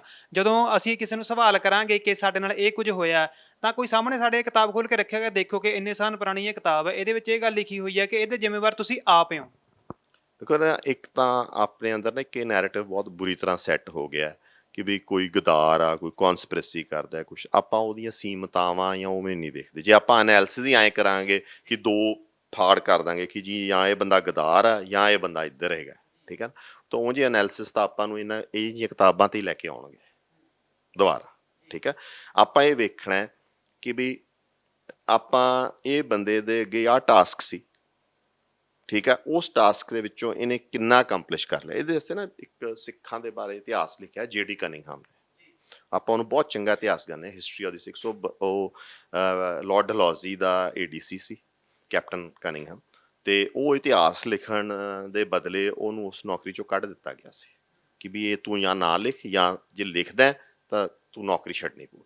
ਤੇ ਉਹ ਇੱਕ ਫੰਡਾਮੈਂਟਲ ਬੁੱਕ ਗਿਣੀ ਜਾਂਦੀ ਹੈ J.D. ਕਨਿੰਗਹਮ the, the history of ਦੀ ਸਿੱਖਸ। ਉਹਦੇ ਵਿੱਚ ਨਾ ਇੱਕ ਬਹੁਤ ਸੋਹਣੀ ਲਾਈਨ ਲਿਖਦਾ ਜੀ, ਉਹ ਕਹਿੰਦਾ success is not a measure of a merit of a man. ਦਾ ਮਤਲਬ ਇਹ ਆ ਕਿ ਜਿਹੜੀ ਕਾਮਯਾਬੀ ਆ ਉਹਦੇ ਤੋਂ ਤੁਸੀਂ ਕਿਸੇ ਸੰਸਥਾ ਜਾਂ ਕਿਸੇ ਇਨਸਾਨ ਦੀ ਜਿਹੜੀ ਕਾਬਲੀਅਤ ਆ ਉਹ ਨਹੀਂ ਮੇਜਰ, ਉਹਦਾ ਮਾਪਦੰਡ ਨਹੀਂ ਗਾ, ਠੀਕ ਹੈ ਨਾ, ਕਿ ਉਹ ਕਾਮਯਾਬ ਹੋ ਗਿਆ ਤਾਂ ਵੀ ਉਹ ਕਾਬਲ ਹੈਗਾ, ਜਾਂ ਜੇ ਉਹ ਕਾਮਯਾਬ ਨਹੀਂ ਹੋਇਆ ਤਾਂ ਉਹ ਕਾਬਲ ਨਹੀਂ ਗਾ। ਤੁਸੀਂ ਉਹਦੀ ਸਾਰੀ ਸਟਰਗਲ ਨੂੰ ਵੇਖੋ, ਤੁਸੀਂ ਇਹ ਵੇਖੋ ਕਿ ਉਹਨੇ ਕੀਤਾ ਕੀ, ਠੀਕ ਹੈ। ਜੇ ਉਹ ਸਾਰੇ ਕੰਮ ਦੇ ਵਿੱਚ ਤੁਹਾਨੂੰ ਉਹਦੀ ਇੰਟੈਂਸ਼ਨ ਤੇ ਨੀਅਤ ਸਾਫ਼ ਹੈਗੀ ਆ, ਠੀਕ ਆ, ਤਾਂ ਫਿਰ ਤੁਹਾਨੂੰ ਇਹ ਜਿਹੀਆਂ ਕਿਤਾਬਾਂ ਦੀ ਨਾ ਲੋੜ ਆ, ਪਹਿਲੀ ਗੱਲ, ਤੇ ਨਾ ਤੁਹਾਨੂੰ ਇਹ ਜਿਹੀ ਚੀਜ਼ਾਂ 'ਚ ਪੈਣਾ ਚਾਹੀਦਾ। ਦੂਜੀ ਗੱਲ, ਅਸੀਂ ਜੇ ਐਜ਼ ਅ ਸਿੱਖ ਜਦੋਂ ਵੀ ਕੋਈ ਐਨਾਲਿਸਿਸ ਕਰਨਾ, ਜਦੋਂ ਅਸੀਂ ਵੇਖਣਾ ਹੈ ਕਿ ਵੀ ਇਹ ਸਹੀ ਹੋਇਆ ਕਿ ਗਲਤ ਹੋਇਆ, ਇਹ ਬੰਦਾ ਕਿੱਥੇ ਖੜਾ ਸੀ ਜਾਂ ਇਹ ਜਥੇਬੰਦੀ ਕਿੱਥੇ ਖੜੀ ਸੀ, ਤਾਂ ਸਾਡਾ ਮਾਪਦੰਡ ਪੀਟਰ ਨਹੀਂ ਹੋਣਾ ਚਾਹੀਦਾ, ਸਾਡਾ ਮਾਪਦੰਡ ਕਨਿੰਗਹਮ ਵੀ ਨਹੀਂ ਹੋਣਾ ਚਾਹੀਦਾ। ਮੈਂ ਕਹੂੰਗਾ ਸਾਡਾ ਮਾਪਦੰਡ ਹੋਣਾ ਚਾਹੀਦਾ ਗੁਰਬਾਣੀ, ਗੁਰੂਆਂ ਦਾ ਜੀਵਨ ਤੇ ਮਿਸਲ ਕਾਲ ਦਾ ਇਤਿਹਾਸ ਸਾਡਾ, ਠੀਕ ਹੈ। ਇਸ ਮਾਪਦੰਡ ਨੂੰ ਲੈ ਕੇ ਤੁਸੀਂ ਮੈਂ ਵੇਖੋਗੇ ਤਾਂ ਨਾ ਕੋਈ ਦੁਵਿਧਾ ਰਹੂਗੀ ਆਪਣੇ ਮਨ 'ਚ, ਨਾ ਆਪਣੇ ਕੋਈ ਸ਼ੰਕੇ ਰਹਿਣਗੇ, ਨਾ ਕੋਈ ਦਿੱਕਤ ਰਹੂਗੀ, ਹੈ ਆਪਾਂ ਬਿਲਕੁਲ ਆਪਦਾ ਸਹੀ ਚੱਲਣਾ। ਇਹਦੇ ਵਿੱਚ ਇਹੀ ਗੱਲ ਕਰਨੀ ਚਾਹਾਂਗੇ ਕਿ ਜਿਹੜੇ ਮਾਪਦੰਡਾਂ ਦੀ ਤੁਸੀਂ ਗੱਲਬਾਤ ਕੀਤੀ ਹੈ, ਜੇ ਸਿੱਖ ਪੰਥ ਜਾਂ ਸਿੱਖ ਕੌਮ ਇਹਨਾਂ ਮਾਪਦੰਡਾਂ ਦੇ ਉੱਤੇ ਨਹੀਂ ਚੱਲਦੀ ਹੈ, ਜਿਹੜਾ ਵਰਤਾਰਾ ਸਿੱਖ ਰਾਜ ਜਾਣ ਤੋਂ ਬਾਅਦ ਅੰਗਰੇਜ਼ਾਂ ਨੇ ਸਾਡਾ ਘਾਣ ਕਰਨ ਦੇ ਲਈ ਸ਼ੁਰੂ ਕੀਤਾ, ਉਹ ਅੱਜ ਵੀ ਜਾਰੀ ਹੈ, ਕਿਉਂਕਿ ਵਿਚਾਰਧਾਰਕ ਤੌਰ ਤੇ ਕੌਮ ਨੂੰ ਖਤਮ ਕੀਤਾ ਜਾ ਰਿਹਾ ਹੈ। ਜੇਕਰ ਇਹ ਵਰਤਾਰਾ ਨਹੀਂ ਸੁਧਰਿਆ ਜਾਂ ਸਿੱਖਾਂ ਨੇ ਕੋਈ ਸੇਧ ਨਾ ਲਿੱਤੀ, ਤਾਂ ਇਹ ਕੌਮ ਦਾ ਭਵਿੱਖ ਕੀ ਲੱਗਦਾ ਤੁਹਾਨੂੰ? ਦੇਖੋ ਜੇ ਕੋਈ 4 ਗਰੁੱਪ ਆਫ ਪੀਪਲ ਚਾਹੇ ਖਤਮ ਹੋ ਜਾਣਾ ਨਾ, ਮਤਲਬ ਜਿਹੜੇ 4 ਬੰਦੇ ਆ, ਕੋਈ ਅਜੇਪਾਲ ਸਿੰਘ ਨਾ ਰਵੇ ਹੋ ਸਕਦਾ, ਪਰ ਜਿਹੜਾ ਗੁਰੂਆਂ ਦਾ ਮੈਸੇਜ ਆ, ਜਿਹੜਾ ਉਹ ਸੁਨੇਹਾ ਹੈ ਨਾ, ਜਾਂ ਗੁਰੂ ਨਾਨਕ ਸਾਹਿਬ ਦਾ ਸੁਨੇਹਾ ਹੈ, ਜਾਂ ਅੱਗੇ ਉਸ ਘਰ ਦਾ, ਗੁਰੂ ਨਾਨਕ ਦੇ ਘਰ ਦਾ ਜੋ ਫਲਸਫਾ ਹੈ ਜਾਂ ਸੁਨੇਹਾ ਹੈ, ਠੀਕ ਆ, ਉਹ ਖਤਮ ਹੋਣ ਵਾਲਾ ਨਹੀਂ ਗਾ। ਉਹ ਹੋ ਸਕਦਾ ਹੈ ਇਸ ਖਿੱਤੇ ਦੇ ਲੋਕ ਨਾ ਚੱਕ ਪਾਉਣ, ਉਹਨਾਂ ਦੇ ਪੈਰ ਨਾ ਸਮਰੱਥਾ ਨਾ ਹੋਵੇ ਤਾਂ ਕਿਸੇ ਹੋਰ ਖਿੱਤੇ ਦੇ ਚੱਕ ਲੈਣਗੇ। ਉਹਦੀ ਦਿਨੋਂ ਦਿਨ ਉਹਦੀ ਜ਼ਰੂਰਤ ਵੱਧਦੀ ਜਾ ਰਹੀ ਆ। ਤੁਹਾਡੇ ਸਾਹਮਣੇ ਆ ਪੂੰਜੀਵਾਦ ਤੇ ਲੈਫਟ ਜਿਹੜਾ ਹੈਗਾ ਉਹ ਬੁਰੀ ਤਰ੍ਹਾਂ ਫੇਲ ਆ, ਠੀਕ ਆ, ਦੁਨੀਆ ਦੇ ਵਿੱਚੋਂ ਕੋਈ ਜਵਾਬ ਨਹੀਂ ਦੇ ਪਾ ਰਿਹਾ। ਇੱਕ ਪਾਸੇ ਤਾਂ ਪੂੰਜੀਵਾਦ ਐਂ ਫੇਲ ਆ ਕਿ ਵੀ ਅਮੀਰ ਹੁੰਦਾ ਜਾ ਰਿਹਾ ਤੇ ਗਰੀਬ ਹੋਰ ਵੀ ਗਰੀਬ ਹੁੰਦਾ ਜਾ ਰਿਹਾ। ਐਨਾਲਿਸਿਸ ਆਇਆ ਪਿੱਛੇ ਕਿ ਕਿੰਨੇ ਨਵੇਂ ਅਰਬਪਤੀ ਬਣ ਗਏ ਭਾਰਤ ਦੇ ਵਿੱਚ ਤੇ ਕਿੰਨੇ ਨਵੇਂ 750 ਬੰਦਾ ਹੋਰ ਗਰੀਬ, 7.5 ਕਰੋੜ ਬੰਦਾ ਹੋਰ ਗਰੀਬੀ ਦੀ ਰੇਖਾ ਤੋਂ ਥੱਲੇ ਜਾਂਦਾ ਰਿਹਾ, ਤਾਂ ਪਾੜਾ ਵਧ ਰਿਹਾ। ਦੂਜੇ ਪਾਸੇ ਇਸੇ ਭਾਰਤ ਨੇ ਵੇਖਿਆ ਕਿ ਸਮਾਜਵਾਦ ਤੇ ਕਮਿਊਨਿਜ਼ਮ ਨੇ ਕੋਈ ਹੱਲ ਨਹੀਂ ਇਹਦਾ ਕੱਢ ਕੇ ਦਿੱਤਾ, ਸਗੋਂ ਸਾਰਿਆਂ ਨੂੰ ਹੀ ਗਰੀਬ ਕਰਤਾ ਸੀ ਉਹਨੇ ਤਾਂ, ਠੀਕ ਹੈ ਨਾ। ਸੋ ਹੱਲ ਹੈ ਨਹੀਂ, ਨਾ ਨਵ ਉਦਾਰਵਾਦ 'ਚ ਕੋਈ ਹੱਲ ਆ, ਨਾ ਕਿਸੇ ਆਈਡੀਓਲੋਜੀ 'ਚ ਹੱਲ ਹੈ ਨਹੀਂ। ਤਾਂ ਹੱਲ ਜਦੋਂ ਵੀ ਨਿਕਲੂਗਾ ਉਹ ਫਲਸਫਿਆਂ, ਇਹਨਾਂ ਧਾਰਮਿਕ ਫਲਸਫਿਆਂ 'ਚੋਂ ਨਿਕਲੂਗਾ। ਅਤੇ ਸਿੱਖੀ ਇੱਕ ਐਸਾ ਫਲਸਫਾ ਹੈ ਜਿਹੜਾ ਹੋਲਿਸਟਿਕ ਫਲਸਫਾ ਹੈ। ਤੁਸੀਂ ਮੈਂ ਗਵਾ ਲਾਂਗੇ, ਹੋ ਸਕਦਾ ਗਵਾ ਲਈਏ, ਮੰਦਭਾਗੇ ਹੋਈਏ, ਆਪਣੀਆਂ ਨਸਲਾਂ ਨਾ ਅਗਲੇ ਸੰਭਾਲ ਸਕਣ, ਪਰ ਇਹਨੂੰ ਸੰਭਾਲਣ ਵਾਲੇ ਹੋਰ ਬਹੁਤ ਆਉਣਗੇ। ਇਹ ਖਤਮ ਹੋਣ ਵਾਲਾ ਨਹੀਂ। ਜੇ ਗੁਰੂ ਮਹਾਰਾਜ ਨੇ ਬਣਾਇਆ ਤਾਂ ਉਹ ਸਮਾਂ ਹੋ ਸਕਦਾ ਜਦੋਂ ਇਹ ਦੁਬਾਰਾ ਉੱਠਿਆ ਹੋਵੇ। ਜੇ ਤੇ ਈਸਾਈ ਮੱਤ 600 ਸਾਲ ਬਾਅਦ ਫੈਲਣਾ ਸ਼ੁਰੂ ਹੋਇਆ ਤੇ ਦੁਨੀਆ ਤੇ ਫੈਲ ਗਿਆ, ਉਦੋਂ ਪਹਿਲਾਂ ਤਾਂ ਪ੍ਰੋਸੀਕਿਊਟ ਹੀ ਹੁੰਦੇ ਗਏ, ਤੇ ਆਪਾਂ ਤਾਂ ਉਦੋਂ ਨਾਲ ਬਹੁਤ ਚੰਗੀ ਸਿਚੁਏਸ਼ਨ 'ਚ। ਬਹੁਤ ਬਹੁਤ ਧੰਨਵਾਦ। ਤਾਂ ਗੱਲਬਾਤ ਕੀਤੀ ਹੈ ਅਜੇਪਾਲ ਸਿੰਘ ਜੀ ਬਰਾੜ ਜੀ ਹੋਰਾਂ ਨਾਲ, ਜੋ ਮੰਨਦੇ ਨੇ ਕਿ ਇਹ ਕਿਤਾਬ ਇੱਕ ਵਿਚਾਰਧਾਰਕ ਪ੍ਰਾਪੇਗੰਡਾ ਹੈ, ਸਿੱਖਾਂ ਦੇ ਖਿਲਾਫ ਵਰਤਿਆ ਗਿਆ, ਸਿੱਖ ਸੰਸਥਾਵਾਂ ਦੇ ਖਿਲਾਫ ਵਰਤਿਆ ਗਿਆ, ਕਿਉਂਕਿ ਇਸ ਕਿਤਾਬ ਦੇ ਵਿੱਚ ਕੇਵਲ ਸਿੱਖ ਕੌਕਸ ਸੰਸਥਾ ਵੀ ਨਹੀਂ, ਬਾਕੀਆਂ ਸਿੱਖ ਸੰਸਥਾਵਾਂ ਨੂੰ ਵੀ ਭੰਡਿਆ ਗਿਆ।